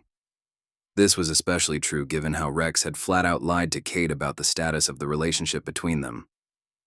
"So I'm guessing Splody Boy cheated on you?" a voice suddenly says, alerting Eve to the fact that she wasn't alone in her flight anymore. Looking to the side, she saw Sentinel Causley pull up alongside her. "That obvious, huh?" was Eve's short reply as her expression shifted from angered to somber. "To the average person, maybe a little. I had a hunch something went down between you and Rex, but your reaction to being on the Guardians team with them pretty much made it obvious," Sentinel says with a slight shrug. The hero then flips over so that he is flying on his back and looking up at the sky with his hands behind his head. "So you want to talk about what happened? Might make you feel a little better?" he offers with a sideways glance at the girl. Eve can't help the slight twitch of a grin that comes to her face at the sight of Sentinel flying in such a relaxed, if not comical position. The girl then sighs as she makes a decision. "I don't know where it started, but things between Rex and I have been strained for a while now. At first it was small things, the occasional fight, you know, normal couple stuff. However, the past couple months it has been getting worse, I guess. Rex would get jealous of other guys being near me, ask where I had been, who I had been with, that sort of stuff. His attitude and behavior took a drastic turn, though, after we met you in Invincible. Rex would start getting angry over the slightest thing, and his jealousy and paranoia got worse," she says, starting to explain the disaster that was her relationship lately with Rex. "It honestly sounds like he has a big superiority, sayain inferiority complex that feeds into paranoia and causes him to act the way he does. I mean, to nosedive so drastically after meeting Invincible and I. Clearly he saw that we were much stronger than him, and it likely led him to think that one of us would move in and take you from him and satisfy you in a more complete way than he can. The fact that our suits are so form-fitting probably didn't help things either," Sentinel states as he thinks about what he had heard. Rex's whole personality seemed to revolve around him, thinking he was the top dog, so to speak. But once He was proven wrong.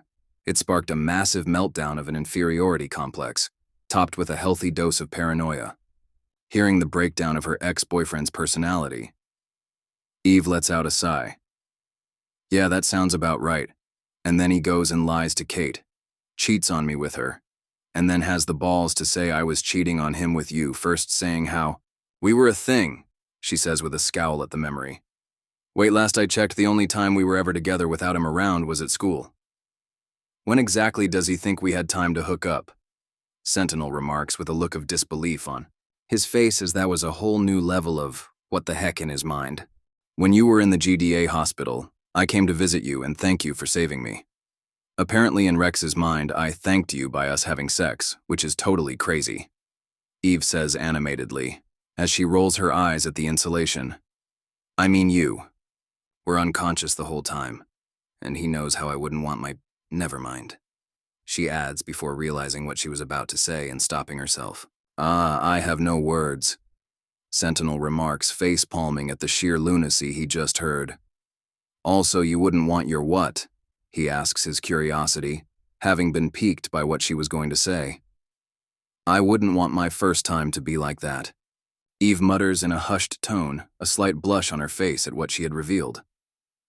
Sentinel's eyes widened at the information that Eve had just disclosed to him, as he honestly wasn't expecting that to be what she meant. So wait, you and Rex never… He asks questioningly, trailing off and leaving the rest unsaid. No. I mean, sure, we did fool around a bit. Sometimes I would use my hand or, on special occasions, my mouth. But we never went all the way. I wanted it to be special, and I thought he respected that. Eve reveals, blushing the whole while before. She scowls at Rex's dismissal of her feelings. Sentinel thinks over what he had heard before letting out a sigh.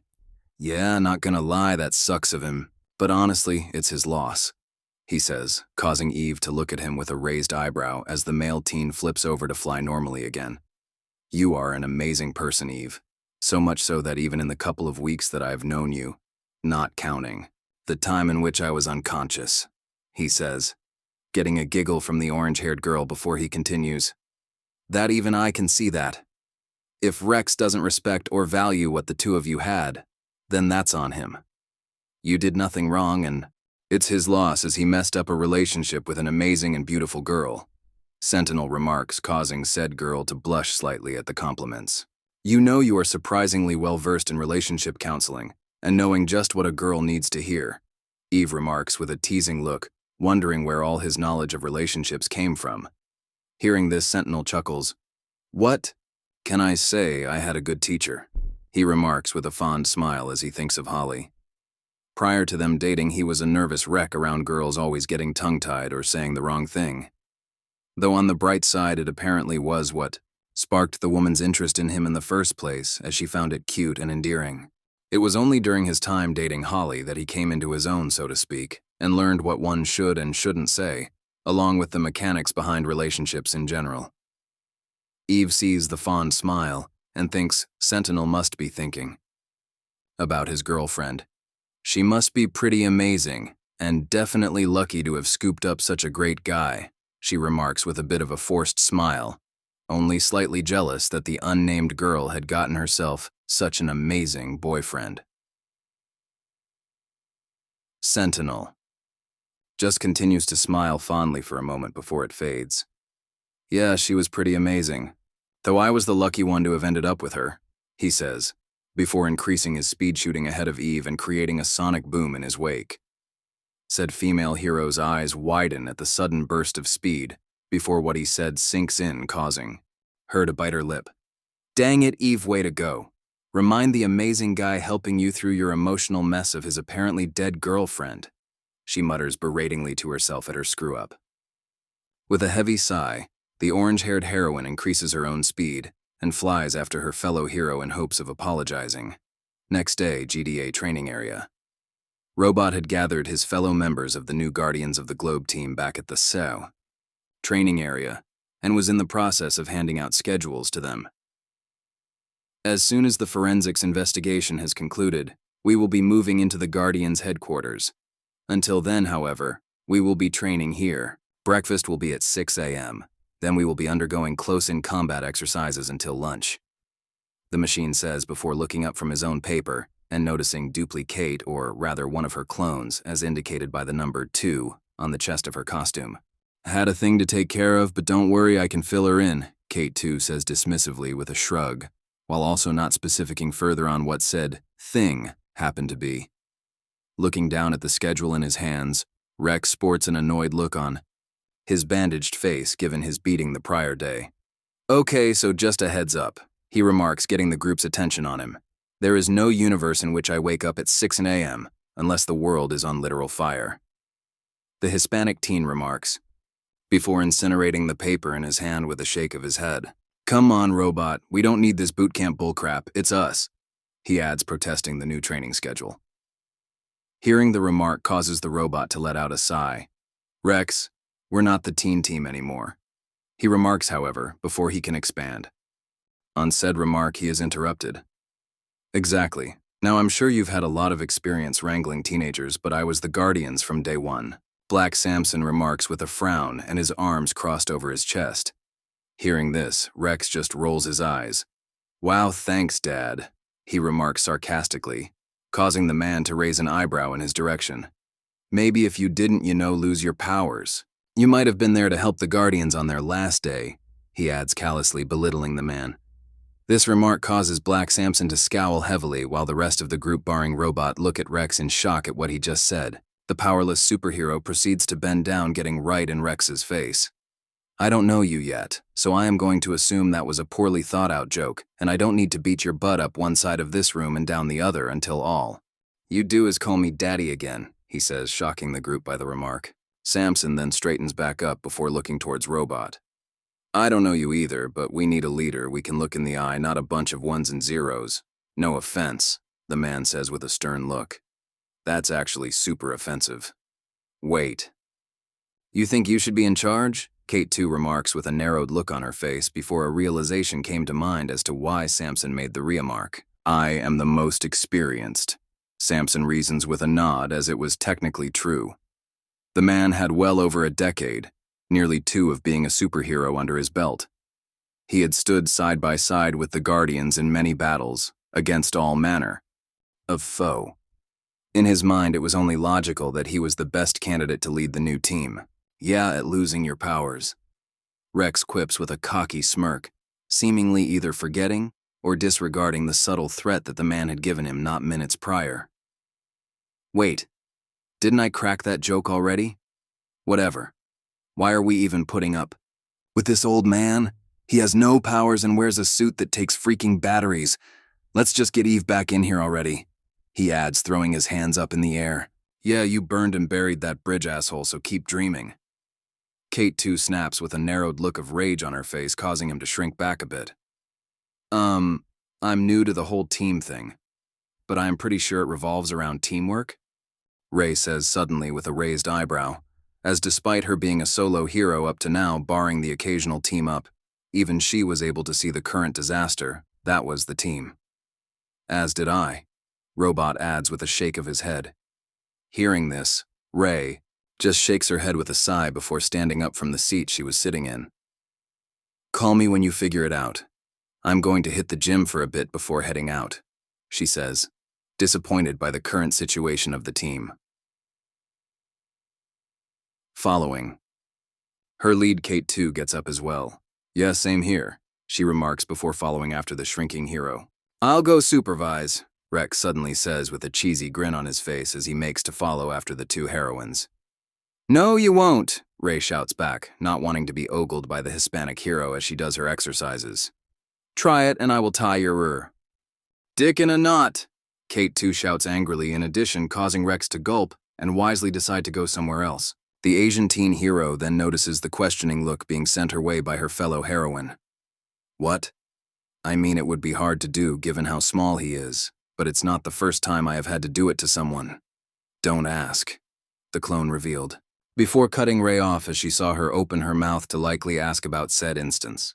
The shrinking heroine merely closes her mouth with a shrug as the 2 continue walking to the gym, the training center, back with the others. Samson begins to walk off as well before stopping next to Robot as he walks by. Good first day, robot, the sarcastically remarks with a shake of his head before resuming his departure. The robotic hero's attention was then drawn to the lone remaining occupant of the training area. Yeah, I can't do 3 combat exercises a day, Monster Girl remarks, holding up the schedule sheet in her hand. I am on a rather tight timetable to get this team operational. Based on my calculations, 3 exercises a day is the bare minimum needed to meet the deadline.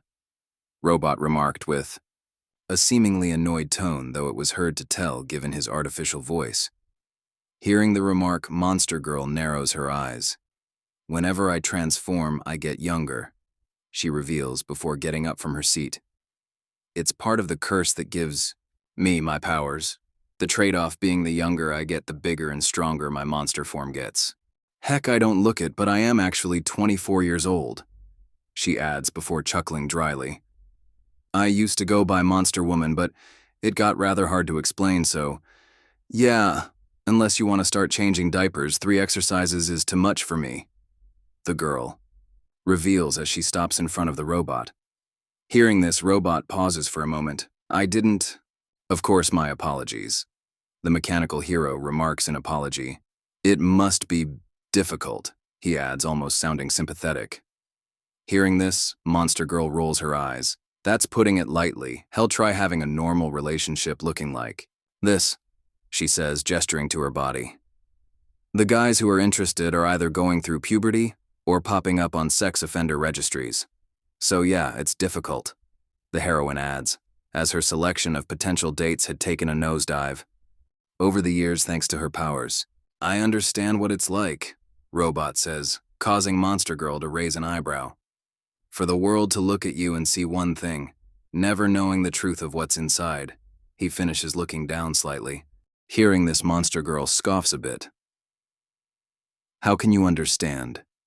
You're just a robot, she remarks with a shake of her head as she proceeds to walk past him and leave the training area as well, leaving the robot the lone occupant of the room. From up above in the viewing area, Omni-Man looked down at the training area with his arms crossed and a scowl on his face. Pathetic, the man remarked, disgusted by the sorry sight before his eyes. The previous team of Guardians were a threat to his goals given their strength and teamwork, hence why he had taken them out. This new team, though, were nothing more than a joke in comparison, and were a disgrace to the former's team memory in his opinion. Grayson household. Naruto was lazily leaning back in a chair with a smirk on his face as he ate a bag of chips and watched the entertainment in front of him. Said entertainment came in the form of William helping Mark de-geek the latter's bedroom in preparation for his study date with Amber. This has got to go, hide this, toss this, the teen says, looking around Mark's room before picking up an action figure and tossing it at Mark. Mark's eyes briefly widened at the sight of the collectible figure flying through the air towards him before he caught it. Hey, being a geek is cool now, okay? Who knows, maybe Amber is into comics as well, he says in his defense. Hearing this, both Naruto and William roll their eyes. I'm not talking about the comics or collectibles. I'm talking about the dirty clothes strewn across your bed, the dirty dishes on your nightstand, and the tissues, he remarks, pointing to each object before shuddering at the sight of the box of tissues next to a bottle of hand lotion. Listen to the guy, Mark. He has a sixth sense for interior design, Naruto remarked, with a smirk as he popped another chip into his mouth. Naruto, just because I happen to be gay doesn't mean I have a natural sense for interior design, William remarks with a deadpan look on his face at the stereotypical remark. You have an antique Chinese bookshelf situated in a corner of your room. What piece of furniture would you put next to it? Naruto asks with a grin. An authentic 17th century chaise longue. Damn it, William replies instinctively, before realizing what just happened. Hearing this, Mark snorts while Naruto smirks. Don't feel bad, William, who knows, it could be your superpower, he remarks with a chuckle. We could even call you Captain Feng Shui, Naruto adds with a smirk, getting a laugh out of Mark. Haha, very funny, William remarks with a deadpan look on his face before reaching into the backpack he was carrying and pulling out some books. Anyway, I brought you some homework, a little Naomi Klein, some Margaret Atwood, and some Ta-Nehisi Coates, he says to Mark, handing him several books. Mark looks down at the books in his hands for a moment before looking back at William with a raised eyebrow. I haven't read any of these, he remarks dryly, having no idea why his friend gave him the books. Yes, but Amber has, so get started. It'll show Amber you're interested in her, William says with a sigh at having to explain the reason behind the books. Heh, he is definitely interested in her. Why do you think he had the tissues and lotion? Naruto jokes with a wide grin on face and getting an annoyed look from his brother. I meant interested in her as a person, not just interested in her body, William remarks with a deadpan. Anyway, she is also into stand-up comedy, spicy foods, and equality. The good kind, the teen lists off before noticing the suspicious looks. The brothers were sporting, "What?" I read her social media profile, William adds with a shrug as it was all there. However, upon seeing the skeptical looks they were now giving him, he let out a sigh of defeat. Ugh, fine, and I may have also asked around school, he admits. Isn't this all a little overboard? Mark asks, looking around his room and down at the books in his hands. I mean, it's just a study date, not a first date, he remarks in slight annoyance at how William was going a little overboard. Take it from me. Every date should feel like a first date, Mark. It makes your girl or guy in William's case. Naruto gestures to said teen, who gives him a nod of thanks for the inclusion. Feel like she is special, and that you value her for more than just her body. He continues, as it was one of the many things he had learned during his own time dating. Mark thought about his brother's words for a moment, and went to open his mouth to reply.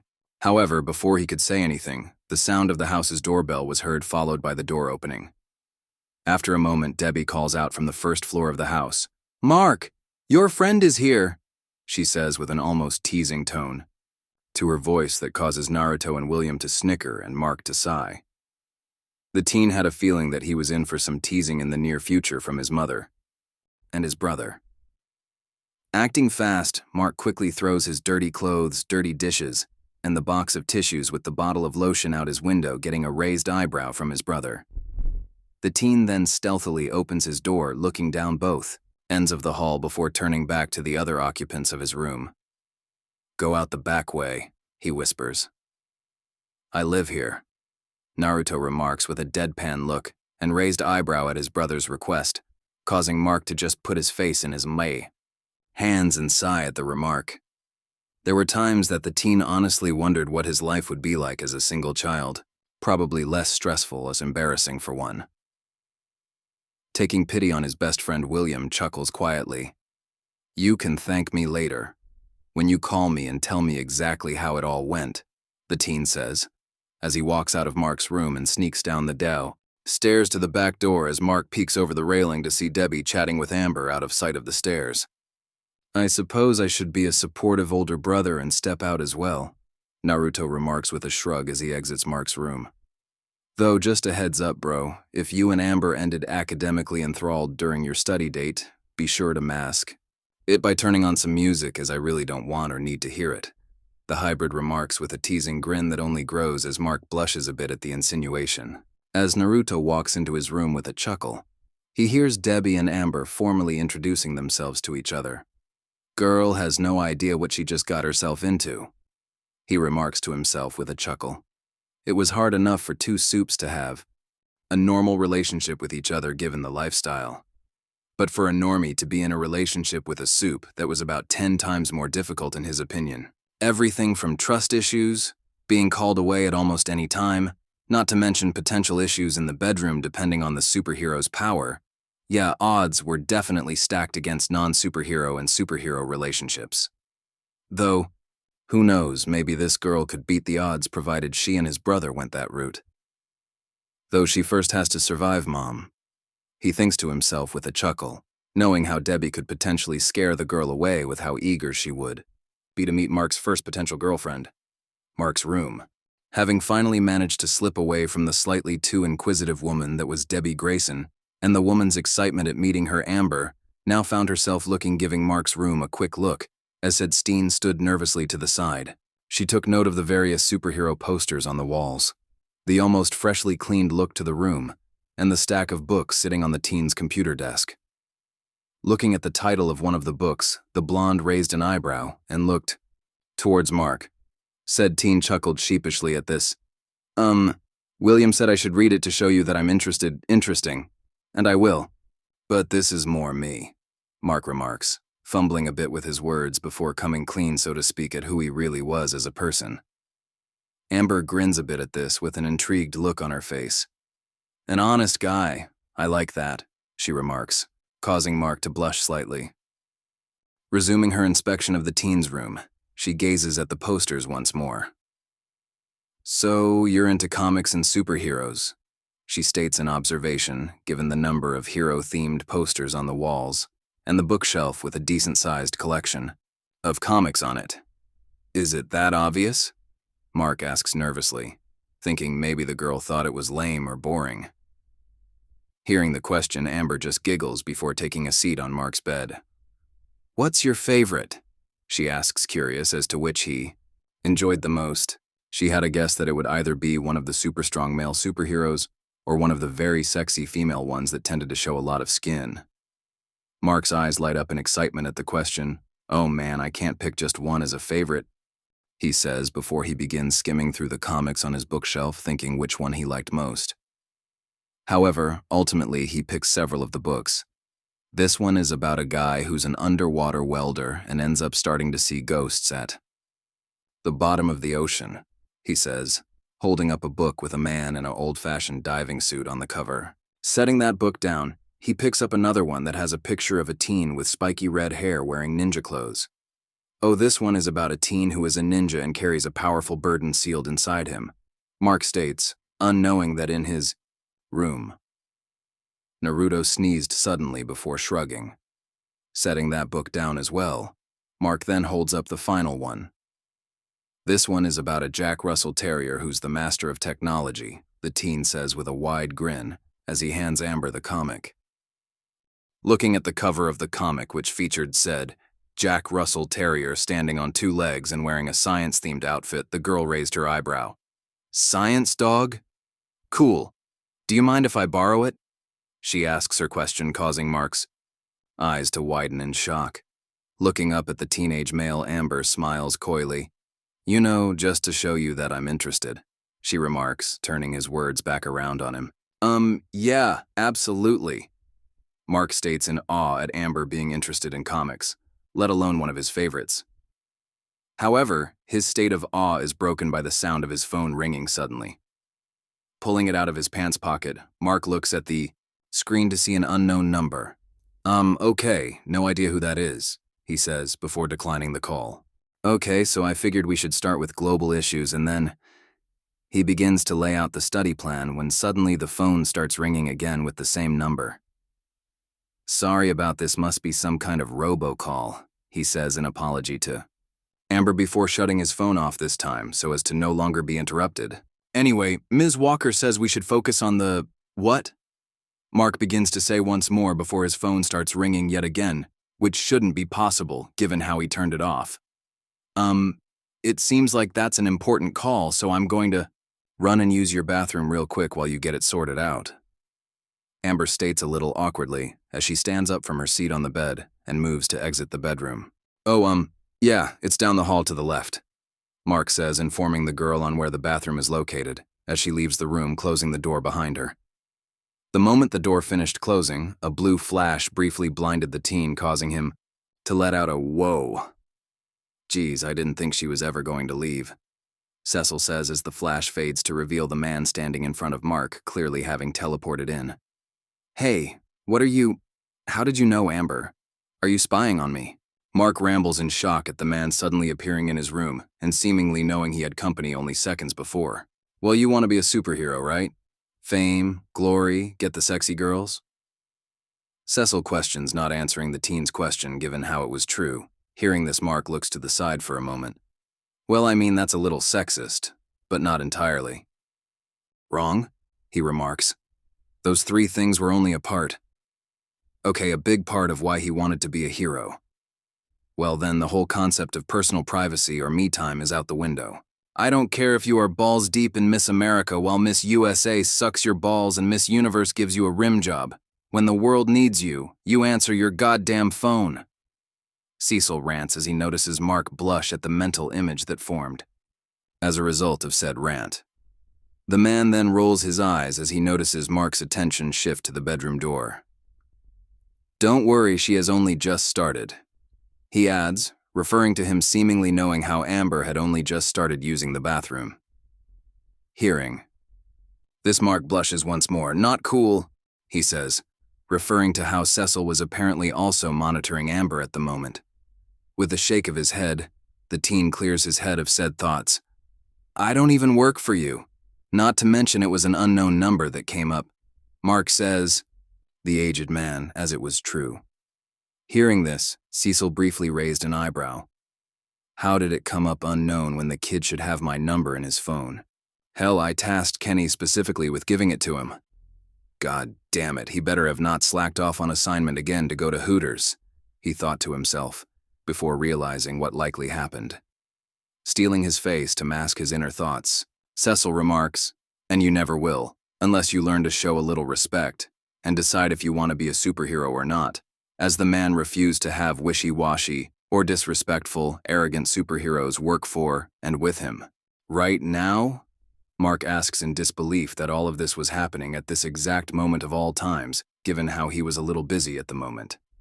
Yes, Mark, right now. Threats to the world don't sync themselves to your or anyone else's schedules, Cecil says with a shake of his head. Such a thing would be a massive blessing, and the jobs of him and many others much simpler. But alas, the real world doesn't work that way. Fine, okay. I want to help. So what's the problem? Mark relents, agreeing to answer the call. It's a rogue supervillain. Public's in danger and Adam Eve is already en route as well, Cecil says, briefly explaining the situation to Mark. The man then reaches into his pocket and pulls out an earbud and makes to toss it to the teen. However, before he does, a voice cuts in. "Why don't I go instead?" the voice says, causing the two to turn and see Naruto standing in the doorway, leaning against the frame of the door. The teen shrugs for a moment. "I mean, I'm pretty bored at the moment and Mark is busy right now. Plus, he did show that he was willing to put aside his personal life for being a superhero just now," he adds with a bit of a grin directed at his brother, proud of the choice Mark made. Cecil thinks about it for a moment, as what Naruto said had merit. "All right, makes no difference to me so long as the job gets done," the man says, tossing Naruto the earpiece which the teen slots into his right ear. "You're headed to Mount Rushmore as that's where the villain is causing trouble," the man says, informing Naruto of his destination. Hearing this, the half-viltrumite raises an eyebrow. "Hypothetically speaking, would I be charged should any damage happen to occur to said location?" he asks, definitely not wanting to be saddled with any fines or legal issues should the landmark be damaged. "No, you won't be held liable for any damages inflicted upon Mount Rushmore," Cecil says with a shake of his head before he narrows his eyes. "A bit, however, that is not an open pass to go wild, as I won't tolerate another North Pole incident," he adds in warning. All right, I understand, sheesh," Naruto says with a sigh at his habit of going overboard and causing destruction to his surroundings. "Anyway, I'm heading out, Mark. Have fun with your study date," the teen adds, giving his brother a cheeky wink and two-fingered salute before he walks out of the room and heads downstairs towards the backyard from which he begins his flight towards Mount Rushmore. Blushing slightly at his brother's teasing, Mark turns to Cecil, only to see the man teleport away in a blue flash of electricity just before Amber enters his room. Who were you talking to?" she asks in curiosity, having heard the voices from the bathroom, though not what was said. "Oh, I was just talking to Naruto. He was letting me know that he had an errand to run and would be back later," Mark says with a nervous chuckle, causing Amber to raise an eyebrow at his nervousness, before shrugging it off as the two begin studying. Short while later, skies above South Dakota. Flying above the South Dakotan countryside at high speed were Sentinel and Eve. The latter had linked up with Sentinel as he passed over into Iowa. The two were flying at near treetop level, the speed of their flight causing the trees below them to wave back and forth heavily in the high wind left in their wake. As they continue to fly, the earpiece in each of their ears crackles to life. "Normally, I wouldn't have called on the two of you for something of this level yet. However, Omni-Man is currently dealing with a kaiju 10 time zones away, and the new Guardians, let's just say they're a complete disaster, to put it nicely," Cecil's voice is heard saying over the communication devices. The man is heard letting out a sigh at this. Anyway, the target is a doc seismic, PhD in seismology, so the doc thing is legit for once. Problem is, he apparently made some earthquake gloves and is apparently going to use them to give Mount Rushmore a makeover, he says, informing the two heroes of their target. What does he want? Sentinel asks, with a raised eyebrow, as there must be some motive behind the madman's actions. Other than the whole giving the visages of some of our country's presidents a makeover, it appears even he doesn't know what he wants, Cecil remarks over the earpiece. We have a working theory that his actions are just brain damage as a side effect of using the gloves. The man basically gives himself one hell of a concussion every time he uses them, he adds with a shake of his head, as most villains usually didn't think far enough ahead regarding if their weapon of choice would affect them as well. So you basic mad scientist deal, got it. Eve remarks with a roll of her eyes, as these types of scenarios were so common, it was cliché. Or he could just be super pissed at how little he and other teachers get paid a year. Sentinel counters with a shrug, getting a deadpan look from his companion as she turns her head to look at him. Regardless, have fun out there, kids, and try to remember that's a national treasure down there, so keep the destruction to a minimum. Sentinel. Cecil remarks over the earpiece before ending the call and missing the snicker that Eve let out in response. With Mount Rushmore in sight, the two heroes increase their speed, especially given how they can see smoke visibly rising into the air from the site. There was utter chaos at the visitor center for the National Monument. People were screaming in terror and trying to flee as the ground shook and fractured. Fissures were opening up all around, and the visitor center of the monument was barely standing, given the huge crack running up the walls of it. One large fissure, in particular, began making its way up towards the mountain, sporting the faces of the nation's past presidents, before stopping as a column of lava burst from beneath the ground in front of a man who was laughing maniacally.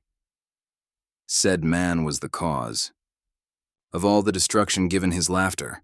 He was balding with little to no hair left on his wrinkled head, and he wore a white open lab coat over a red shirt with a white seismograph-styled line running down the middle of it, and a pair of white pants.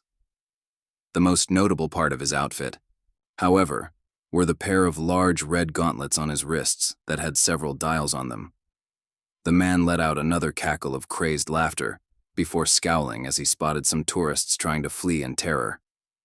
You've come to pray at this obscene monument, he remarks to the terrified people with a twisted grin before it shifts into a scowl. They were oppressors, racists, slave owners, he rages and raves before grinning. I give you a new god worthy of worship. Bow before Doc Seismic, he yells before, turning towards the monument with a twisted grin. Raising his arms and bringing the gauntlets together with a clinking sound, the dials on them glow before a reverberating sound is heard, and the ground in front of him leading up to the mount begins to crack and fissure. Those cracks soon reached up to the monument itself and caused the faces carved into the mount to begin cracking and crumbling as well. At the base of the mountain below, the carved faces, people ran for their lives as chunks of the mountain began to fall. One such group of people was a scoutmaster and his Boy Scouts. The small group ran along the walkways below the mountain, with one of the boys nearly getting crushed by a falling chunk of rock. This way, hurry! The scoutmaster calls out to one of the boys who is falling behind a bit. From his location, Doc Seismic laughs wickedly as he watches the face of Lincoln begin to fall off the mountain. The great emancipator? He'll emancipate you from your lives, the man yells out evilly as the face breaks free and falls towards the ground. The scoutmaster and kids looked up in terror as the face fell closer and closer to them, their deaths mere seconds away. However, mere seconds from impact, the face suddenly froze in midair, Lincoln's nose mere inches from the man's head. Whoa, that was a little too close, a voice says, before the face floats up a bit into the air, and Sentinel lands on the walkway holding it above his head. The man and kids look on in awe as Sentinel flies back up into its spot on the side of the mountain. Sentinel then looks in the direction of where Doc Seismic is and scowls. Also, dude, that one-liner was pretty bad, he remarks with said remark, causing the mad scientist to growl in irritation. Die, troll! Doc Seismic yells crazily before activating his gauntlet again. However, instead of directing the vibration blast from them towards the ground, he aims them up at the hero floating in the air.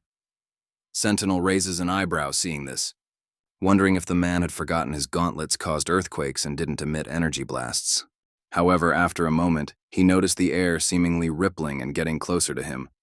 "Aw, crap," he remarks, bringing his arms up in a cross block in front of his face, just before the attack slams into him. The force of the impact actually manages to send him flying back end over end for a bit before he is caught by one of Eve's energy walls. With a shake of his head, Sentinel looks to the side as Eve floats down next to him. "Thanks," he remarks, grateful for the save. "No problem, okay?" Eve asks, staring down at the mad scientist with a glare. "Yeah, I'm good. Wasn't expecting him being able to do ranged attacks like that given the whole earthquake-causing element of his gauntlets," Sentinel remarks, as that was a rookie mistake on his part. In hindsight, he should have known the weapons had ranged capabilities given how they apparently used vibrations to cause the quakes to begin with. That being the case, the gauntlets also being able to send those vibrations through the air should have been something he thought they could do. "We need to take out his gauntlets," Eve states, looking at said weapons on the man's hands as without those he would be powerless. The female hero lets out a yell as she charges at the man, firing off several energy blasts, which he proceeds to dodge rather impressively. Sentinel actually whistles at the sight. "Whoa, for a old dude he is pretty nimble," he remarks as the man then begins firing off small bursts from his gauntlets, propelling himself away from the still charging Eve. He watches as the chase between fleeing mad scientist and heroine that was in pursuit, and now moving through the trees down the mountainside. Sentinel traced the path that the two were making before looking a bit further ahead and to the side, before an idea formed in his mind, causing him to smirk as he flew off in that direction. "You should be on my side," Doc Seismic calls out to Eve with a grin as he continues using his gauntlets to flee from her and skim across the ground, all the while still avoiding her energy bolts. Skidding to a stop on the ground, the mad scientist turns towards Eve briefly. "We could tear down the old power structure and build a new order," he calls out before leaping back, gaining some distance as she lands as well. The man then looks at the heroine's appearance and shakes his head. "I mean, look at the costume they've got you in. Talk about pandering to gender roles and sexualizing," he says with a sneer at Eve's rather revealing costume. I designed my own costume, and for a guy whose doctorate is in seismology, you are rather annoyingly woke," Eve remarks with a raised eyebrow, as she definitely wasn't expecting this kind of banter from the madman. "I am an undergrad in sociology and women's studies," Doc Seismic says while off to the side out of sight, Sentinel sneaks over and fires off a KI blast at the man. "I also had a minor in African dance, but enough politics," Doc Seismic continues, before shifting his eyes to the side, spotting the incoming attack. Bringing his right hand up, the mad scientist activates the gauntlet on it, just as the KI blast is about to hit, causing it to explode and envelop him from sight. Seeing his attack hit, Sentinel floats over to Eve. "Well, pretty sure that took care of it," he remarks, as given how the Doc Seismic was a normal man without his seismic gauntlets, it was a safe bet that taking direct hit from the K blast put him down for the count, if he was even still alive. "Unfortunately, much like the masses, you are grossly misinformed," Doc Seismic calls out, causing Sentinel and Eve's eyes to widen as the smoke from the blast clears to reveal the man completely unharmed. "Just how did you survive that blast?" Eve asks in a bit of shock, as she had seen what Sentinel's Kai blasts were capable of, and for the old man to not only survive a hit from one, but also come out unscathed was unheard of.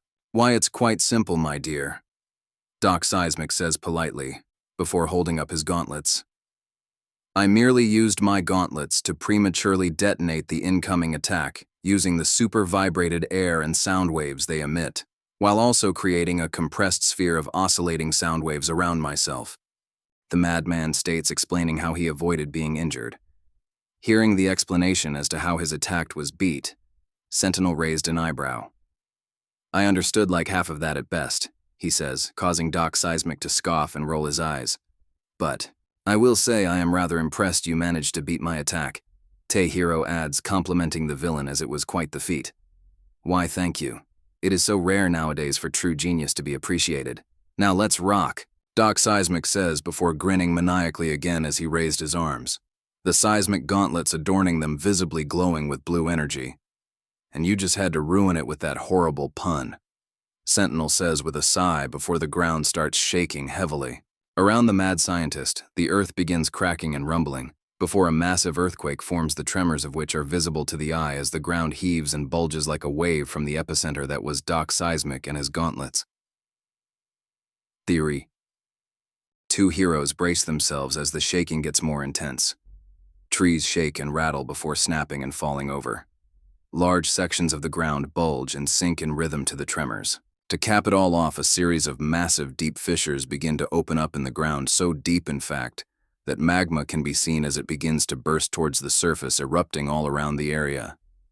In the chaos that was quickly beginning to look like a scene straight out of a disaster movie, Sentinel and Eve take the air and look down at the chaos unfolding as the mad scientist just laughs crazily.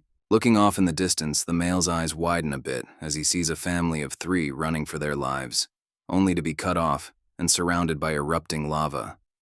Then, if that wasn't already bad enough, a tremor raises the section of the ground. They are standing on up into the air before tilting forward down towards the fissure and molten death that awaited them at the bottom of it. Crap. Eve, family of 3 at 12 o'clock. Sentinel yells out to his companion, alerting her to them. Just as the family begins sliding down the patch of ground to their imminent death, Eve fires off a lasso of her energy towards them, reaching them just in time as it forms a protective bubble around the family, halting their descent. Seeing this, Sentinel acts fast, flying towards the family to get them clear of the area. However, as he reaches about the halfway point to them, another fissure opens up this time, unfortunately under Eve, causing her to begin plummeting towards the lava below, and thus breaking her concentration on maintaining the protective bubble around the family as she uses her powers to stop her descent. Crap, Sentinel mutters with wide eyes as he sees the family resume their plummet to death. Acting fast, he increases his speed and flies down into the fissure, after them, grabbing the little girl first. Within seconds after this, he reaches the mother and grabs her as well, flinging her on his back before picking up his speed as he races after the screaming father of the family. Closer and closer, the man gets to his fiery end, before just at the last second his free fall of doom is halted, as Sentinel manages to grab him by his ankle. Thus the man finds himself dangling upside down, looking at the fiery death that almost was his end. "Whoa, that was a little too close," Sentinel remarks before he flies the family up and out of the fissure, before heading towards the visitor center to set them down safely. Doc Seismic scowls at this, enraged that yet another group of civilians were saved. The man raised his gauntlets, determined to correct this injustice by causing another earthquake, only for a pair of pink energy bolts to whiz by him, striking said weapons as he did, and sending him spinning around from the force of the hit. Looking in the direction the bolts came from, the man spots Eve poised to fire another attack, though the heroine was breathing a bit heavily. Seeing the exhausted state of the girl, Doc Seismic grins wickedly and raises his gauntlets once more to fire off an attack at her, only to notice that they are sparking heavily. "Oh, that's not good," the man says in realization before letting out a yelp as the gauntlets backfire, sending him bouncing along the ground, with and off one of the cliffs, leading to the fissures he had created and towards the lava below. Seeing this, Eve rockets after the man as she was not about to let him fall to a fiery death, despite everything he had done. Setting the family of 3 safely down, Sentinel begins flying away when the father calls out, "Thank you," his tone filled with gratitude towards the hero that saved not only his life but, more importantly, the lives of his family. Sentinel stops midair for a moment before turning towards the man. "Happy to help," he says with a smile, proud to have prevented the breaking of a family before flying up higher to survey the area. "Eve," he calls out, looking around for his fellow hero, only to not see her anywhere above ground. Turning his attention towards one of the deep fissures, he quickly flies down into it and begins looking around for any sign of the pink-clad girl. "Eve," he calls out again. "Sentinel, over here," he hears in response, and turns to see the girl on a small ledge using her power to anchor herself to a jagged rock as she reaches over the ledge, holding on to the hand of Doc Seismic as the man dangles several hundred feet above hot magma. Quickly, Flying over to the girl, Sentinel lands behind her and grabs her arm, holding her in place as she deactivated her power. "I gotcha," he says. "Ah, god damn it," Doc Seismic says suddenly, as he notices the gauntlet on the hand that was being held by the lifeline that was Adam Eve. "I should have spent more time working on that jetpack to go with the gauntlets." The man cries out as the gauntlet sparks and causes a small explosion that causes Eve's grip to break free and the man to begin plummeting towards the magma. Acting fast, Sentinel flies after the plummeting man, who begins cackling madly as he flips over and uses his gauntlets to fire off a blast, sending the hero flying back away from him. Doc Seismic lets out another cackle as he nears the magma and seemingly falls into it, with a large chunk of earth falling on him for good measure. However, just then the man's gauntlets appear to explode, likely due to being destroyed by the magma, thus creating a large explosion of magma to rise up at the hero, who quickly flies up away from it. "Look out!"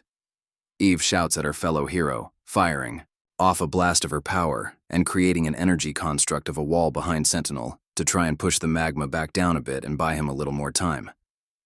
Then, just as Sentinel reaches her, she creates a protective sphere construct around them, and the two fly up to the surface as the magma erupts all around them. As the two heroes look down at the now lava-filled fissures, Eve shakes her head. "Wow, that dude is toast," she remarks with a slight chuckle. "Ugh, that was so bad," Sentinel remarks with a shake of his head, and a bit of a teasing grin at the very lame pun the girl just made. "Oh, come on, it was pretty good," Eve says with a bit of a pout, as she thought it was a clever pun. No, it was not," her fellow hero replied with a laugh, and just causing Eve to pout more. Sentinel then keys the comms in his ear. "Cecil, Doc. Seismic is taken care of, though we were unable to bring him in as he is toast," he remarks, giving Eve a teasing smirk, only to receive a deadpan look accompanied by her middle finger, flipping him off in response. "Got it, good work, kids," Cecil is heard saying over their earpieces. "I am almost dreading asking, but how bad is the damage to the monument?" he asks, hoping it wasn't too bad. "Well, other than some new lava rivers, it isn't too bad. However old, honest. Abe might need a bit of plastic surgery to make sure he stays in place and looking good," Sentinel reports, eyeing the various cracks running along said bust's face, not to mention how he had kinda slammed the bust back in place and not really secured it beyond that. "Ugh, great," Cecil says with a deep sigh, not looking forward to sending a team out to repair the monument. Though given how the Mad Doctor could have very well ended up sinking the whole damn Pacific Plate with those gloves of his, I will take the minor damage to the park over that. "Any good work again and I will be in touch," the man adds before ending the call. "Well, job's done, day is saved, time to kick back and relax for a bit," Sentinel remarks with a bit of a stretch as he gets ready to fly off. "Anyway, great team up, Eve. We should do it again, catch you later," he adds with a bit of a wave before he makes to fly away. However, he is suddenly stopped by Eve's response. "Hey, Sentinel," she calls out, getting his attention. I was wondering if you want to hang out sometime. Like maybe tomorrow?" she asks, hoping he would say yes. The hybrid superhero's eyes widen a bit at the request before he grins. "Sure, sounds like fun. Give me a text in the morning and we can figure out where to meet up," Sentinel says, before giving her a wave and blasting off, leaving a sonic boom in his wake. Eve just watches him go with a small smile on her face before it shifts into a slightly panicked look.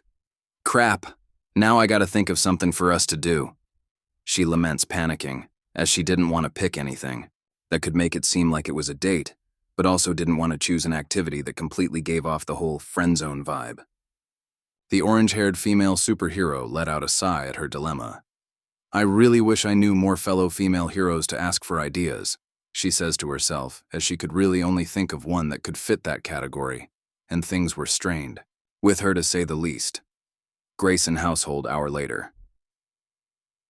Walking through the front door of the home before closing it behind him, Naruto stretches a bit to pop a knot in his back muscles, before noticing his father walking into the entryway from the living room. The teen raised an eyebrow at the man still being in his supersuit. "You might want to change out of the suit, Dad. Mark's got company over and she doesn't know we are soups," he says with a chuckle, as that would be a sight to see.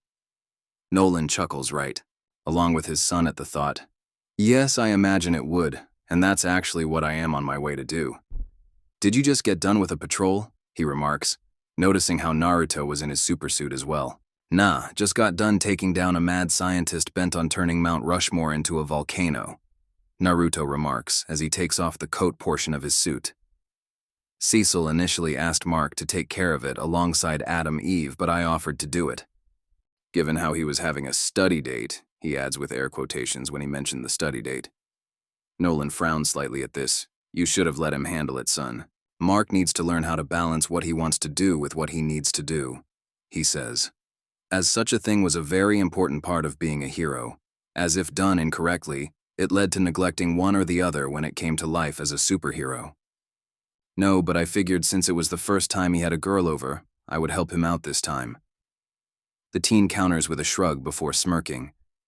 I mean, remember how we all thought he was secretly gay and in a hidden relationship with William? For a while there, he adds with a laugh and getting a grin Nolan as well. If it wasn't for the pornographic magazines your mother found stashed under his bed, we would have kept thinking it, Nolan remarks with a chuckle at the memory of his wife finding said items. Ha. I don't know what was funnier, Mom finding the magazines and confronting him about them, or his reaction when we told him we all thought he was secretly gay, Naruto remarks with a laugh as the memory comes to mind.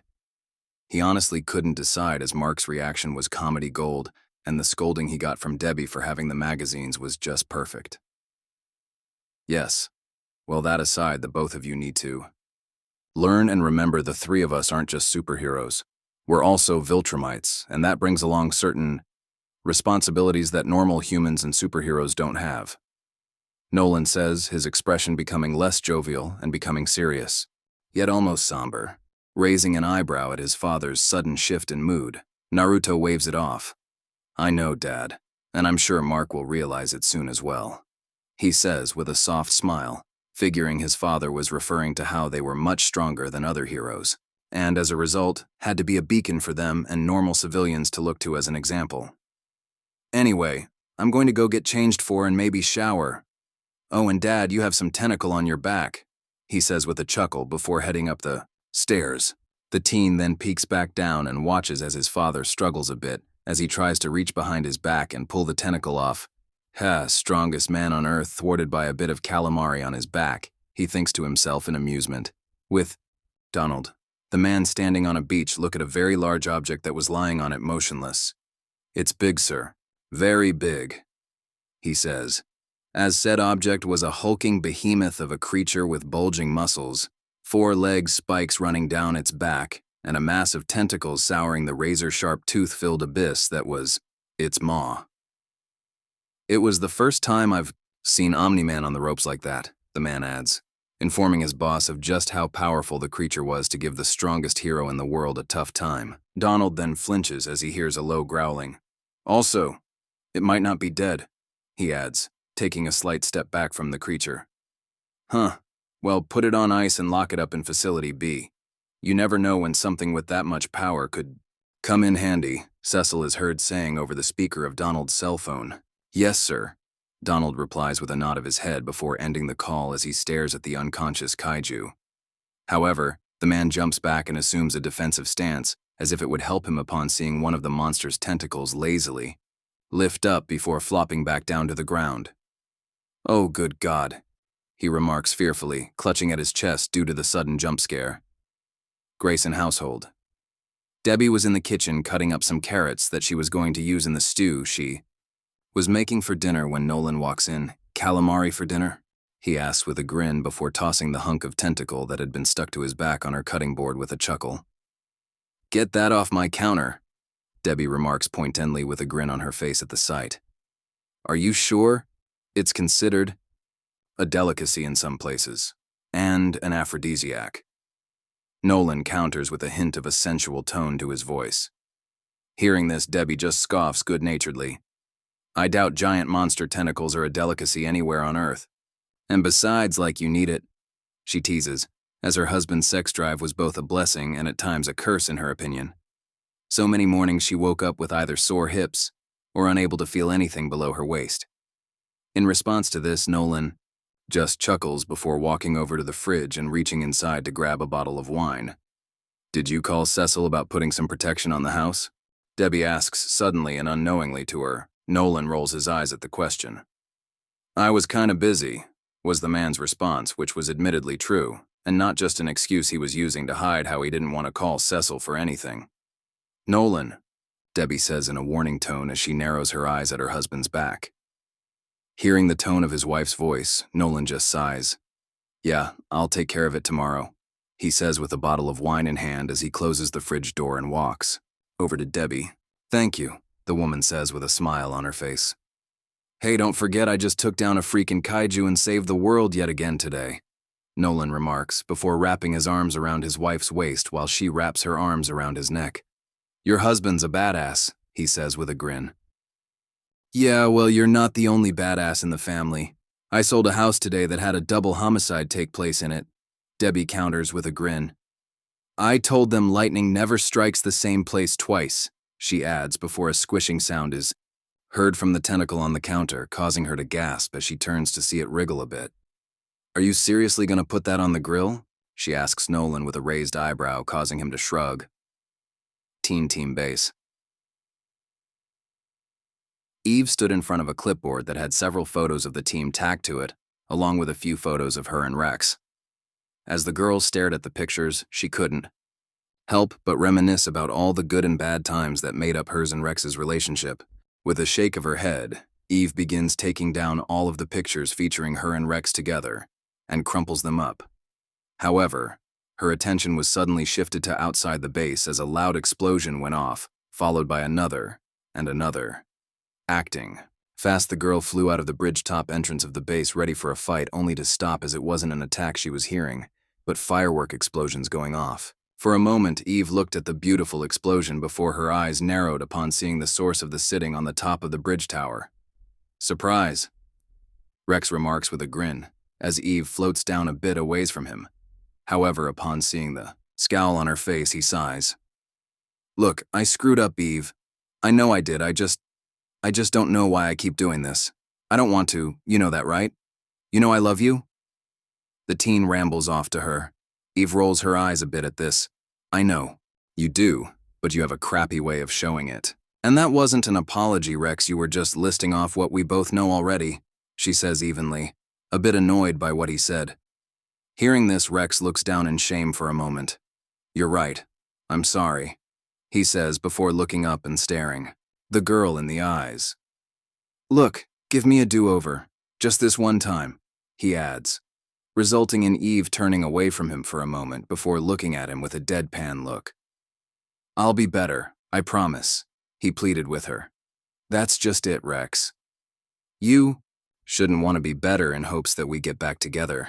You should want to be better because it's the right thing to do, Eve states evenly, leaving him speechless as she begins to hover on her pink jets of energy.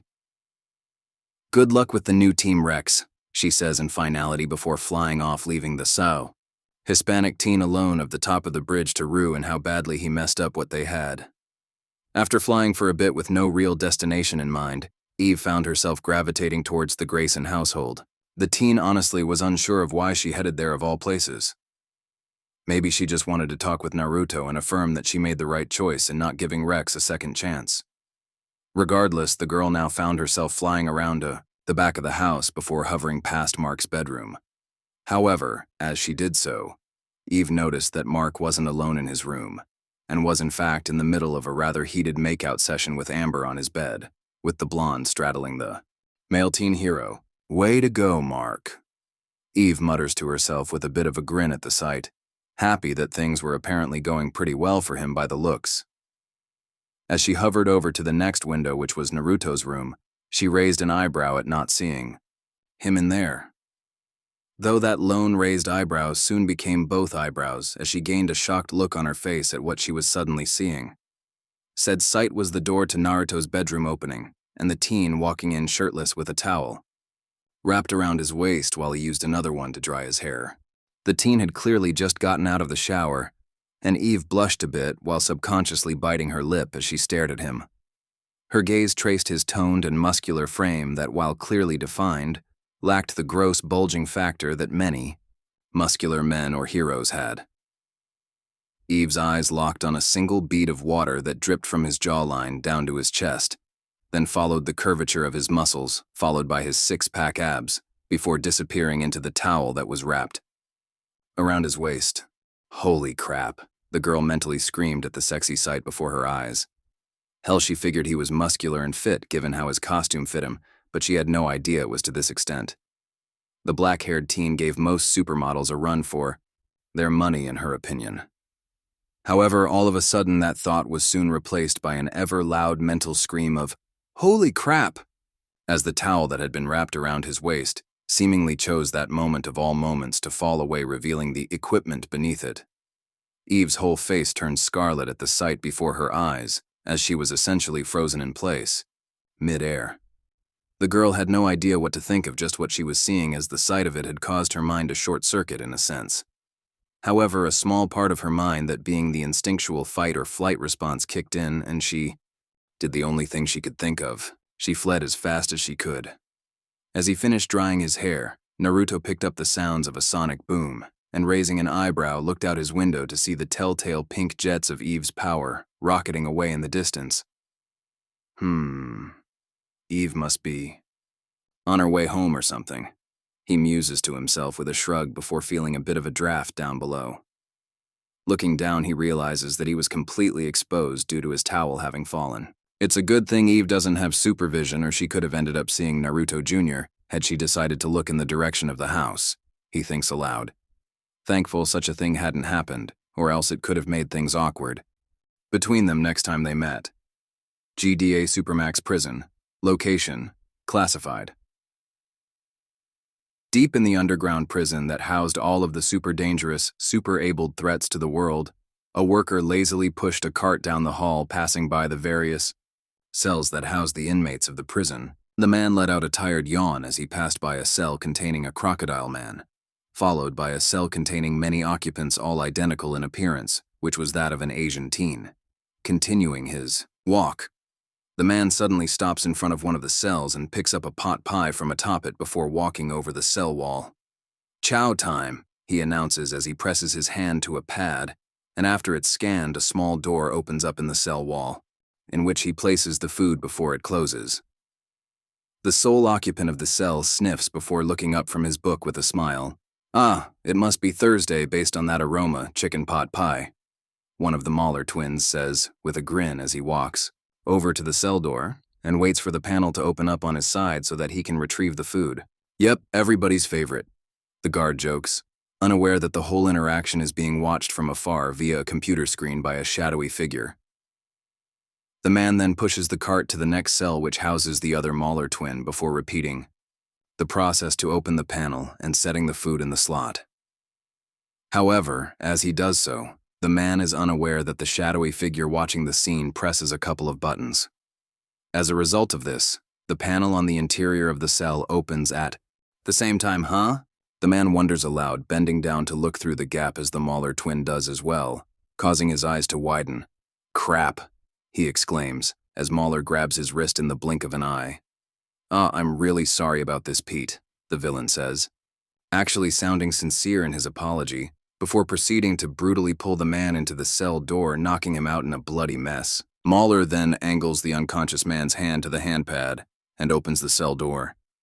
The villain steps out of the cell before noticing the food cart. "Damn, this had to go down on chicken pot pie night," he laments, as that was his favorite meal. Night, unlike Fridays, which were tuna casserole night. In the next cell over, the villain's twin was happily munching away on his meal when he hears a knocking on the door to his cell and looks to see his twin standing there smirking while holding Pete's unconscious body up by his arm. "How?" the villain questions. "Obviously, as the original article, my intellect's undiluted by the cloning process that created you," the free twin states with a smug smirk on his face. "Oh, please, just open the door," the other twin remarks with a dry look on his face. "Say it," the free Mahler teases with a smug grin. "Oh, you cheap, genetically inferior knockoff," the other twin begins to say with a narrowed look on his face. "Say it," the free twin remarks, cutting his twin off. "Or stay here forever," he adds with a sinister grin. Hearing the ultimatum causes the twin to sigh in defeat. I'm the clone, and my choice to wear the prison tank top instead of the full orange jumpsuit was just a feeble attempt at making it seem like I was the original. He relents, explaining why he only wore the white tank top instead of having his prison jumpsuit fully zipped up like his counterpart. Yes, you are, Jumpsuit Mauler says with a victorious grin, before he uses Pete's hand to unlock his twin clone's cell. As the Mauler twins begin running down the hall of the prison making their escape, an alarm begins to sound, alerting the prison staff of the breakout and thus springing into action. Upon turning a corner in the hall, the twins come to a screeching halt as they find themselves facing down a squad of heavily armed guards. One of said guards proceeds to fire the underbarrel grenade launcher of his assault rifle at the Maulers. Acting. Fast tank top Mauler rips a metal panel off the wall of the hall and uses it as a shield to deflect the explosive off to the side, moments before the other guards open fire on them. Using the metal panel as a shield, the two criminals gain ground on the squad, before Jumpsuit Mauler leaps over his twin and comes slamming down in the middle of the group of guards, knocking them down before brutally punching one of them in the face. Seeing this, the guards begin to flee to get backup, and Jumpsuit goes to follow after them, only to be held back by Tank Top, who has one of the guards' rifles in hand and prepares to gun down the fleeing men. However, before he can kill the shadowy figure watching the breakout take place, presses a button sealing a blast door between the criminals and the guards, while also opening a hatch in the ceiling, out of which a ladder drops. Upon seeing this, the two Maulers grin, and Jumpsuit states, "We have a benefactor, it seems," before the two proceed up the ladder. Reaching the surface, the two Maulers come out of a hidden hatch in the middle of the desert. The two escaped criminals look around at the vast emptiness that was their surroundings, before spotting a town off in the distance. However, before they could take even a step towards it, a humming sound filled the air. That's a multi-phased fusion generator in the 30 megawatt range, Jumpsuit says, recognizing the hum. A bit away from the two criminals, a rock lifts up to reveal a high-tech housed underneath it. What now? Jumpsuit asks. I'm surprised you don't see it, what with you being the original and all. Tank Top says with a wicked grin before kicking his twin, and as a result, the turret opening fire and slicing off the criminal's arm with a laser. Blast. Jumpsuit Colossus to his hand and knees, before looking at the turret, hearing it charge up a barrage of shots, the sound of which causes a pit of dread to form in the criminal's stomach. However, before he can think on this anymore, the man is lifted up by his twin and used as a shield to block the barrage of incoming shots, sending blood flying. As he uses his twin as a shield to block the laser barrage, Tank Top charges the turret, before discarding his brother's eviscerated body and leaping into the air. The criminal then proceeds to come crashing down on the turret, thus destroying it in an explosion. As the smoke from the explosions clears, Tank Top looks at the limbless, eviscerated by ladder fire mess that was his twin, who was even missing half, his head and barely clinging to life, and just grins at the sight. I'd say I'll miss you, brother, but I can always make another. The lone twin taunts before running off, leaving his brother to die, and unaware that a drone was watching the whole scene. From their hidden location, the shadowy figure watches the camera feed from the drone on his screen before quickly closing the feed down as a door opens and Cecil enters the room the figure was in. So give me an update. You get my team ready for the deep end yet? He asks the figure, who turns and comes into the light to reveal Robot. We still have work to do, but I feel confident in the progress we've made today, Robot states to the man. Grayson household. Sitting at the kitchen counter, Debbie was on her laptop getting some last-minute work down before heading to bed. However, she suddenly shivers as the air gets cold and notices her laptop shut down before the screen begins to fog over, and she spots Darkblood's reflection in it. Turning around with a gasp, she sees the demon standing across from her. My apologies, didn't mean to scare, the demon says, tipping his hat to the woman. What are you doing in my house? The woman nearly yells, demanding to know why the demon had broken into the house, seeking information, clues, answers, Darkblood says, looking around the bottom floor of the house. Answers to what? Debbie demands, wanting the demon to just leave. That night, the massacre. Still not clear to me, Darkblood replies mysteriously, thus confusing the woman. I don't know what you're talking about, but you need to leave now. Debbie states to the demon, telling him to get out of her home. Ignoring the woman's demand, Darkblood just continues. 7 dead, 1 alive. Your husband was hoping you could make that piece fit, he states, narrowing his eyes slightly at Debbie. In a response, Debbie just narrows her eyes right back. Well, you'll have to ask him. She claps back at the demon, having enough of his runaround questioning. Did. Answers were unsatisfactory. Darkblood growls out, his eyes glowing green a bit as he does. Why do you even care? Debbie asks the demon, wanting to know why a being such as him would even care about a group of superheroes being killed, and one surviving, escaped from hell. Seek justice for others to save own soul. Darkblood states, revealing the reason behind his interest in the case. The demon then narrows his eyes at Debbie. Husband told you nothing? Not a whisper to soothe your fears? He asks the woman, cupping his chin. No, he didn't see anything. Debbie says, her response causing Damien to in thought. The demo suddenly looks the woman in the eye, sending a chill down her spine. You have a lovely home, he states out of nowhere. Debbie is about to respond when she hears Nolan call out, Debbie? Wondering where she was. Turning around, she sees Nolan at the bottom of the stairs just as he turns the living room lights on. You all right? I thought I heard something, he says to her. Looking over her shoulder, the woman was shocked to see Darkblood had vanished, causing her to sigh. I'm fine, she says, before going over to her laptop and closing it. I was just finishing up some work for tomorrow before coming to bed, she says, before giving Nolan a peck on the cheek and heading upstairs.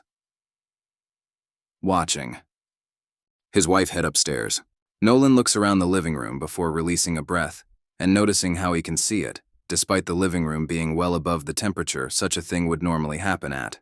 Seeing this, Nolan narrows his eyes dangerously, as it could only mean that there had been a very unwanted guest in the house mere moments ago, and that his wife had potentially just lied to him. That's a wrap for today's video. If you enjoyed the story, don't forget to hit that like button, share it with your friends, and subscribe to the What If Saint for more awesome What If content. Got any thoughts or theories? Then feel free to drop them in the comments below. And if you're not sure what to say, just leave 3 hearts to show you're still with me. Make sure to hit that notification bell so you never miss an update. And as always, like, share, and subscribe to stay up to date with all the latest videos. Thanks for watching, and I'll catch you in the next one.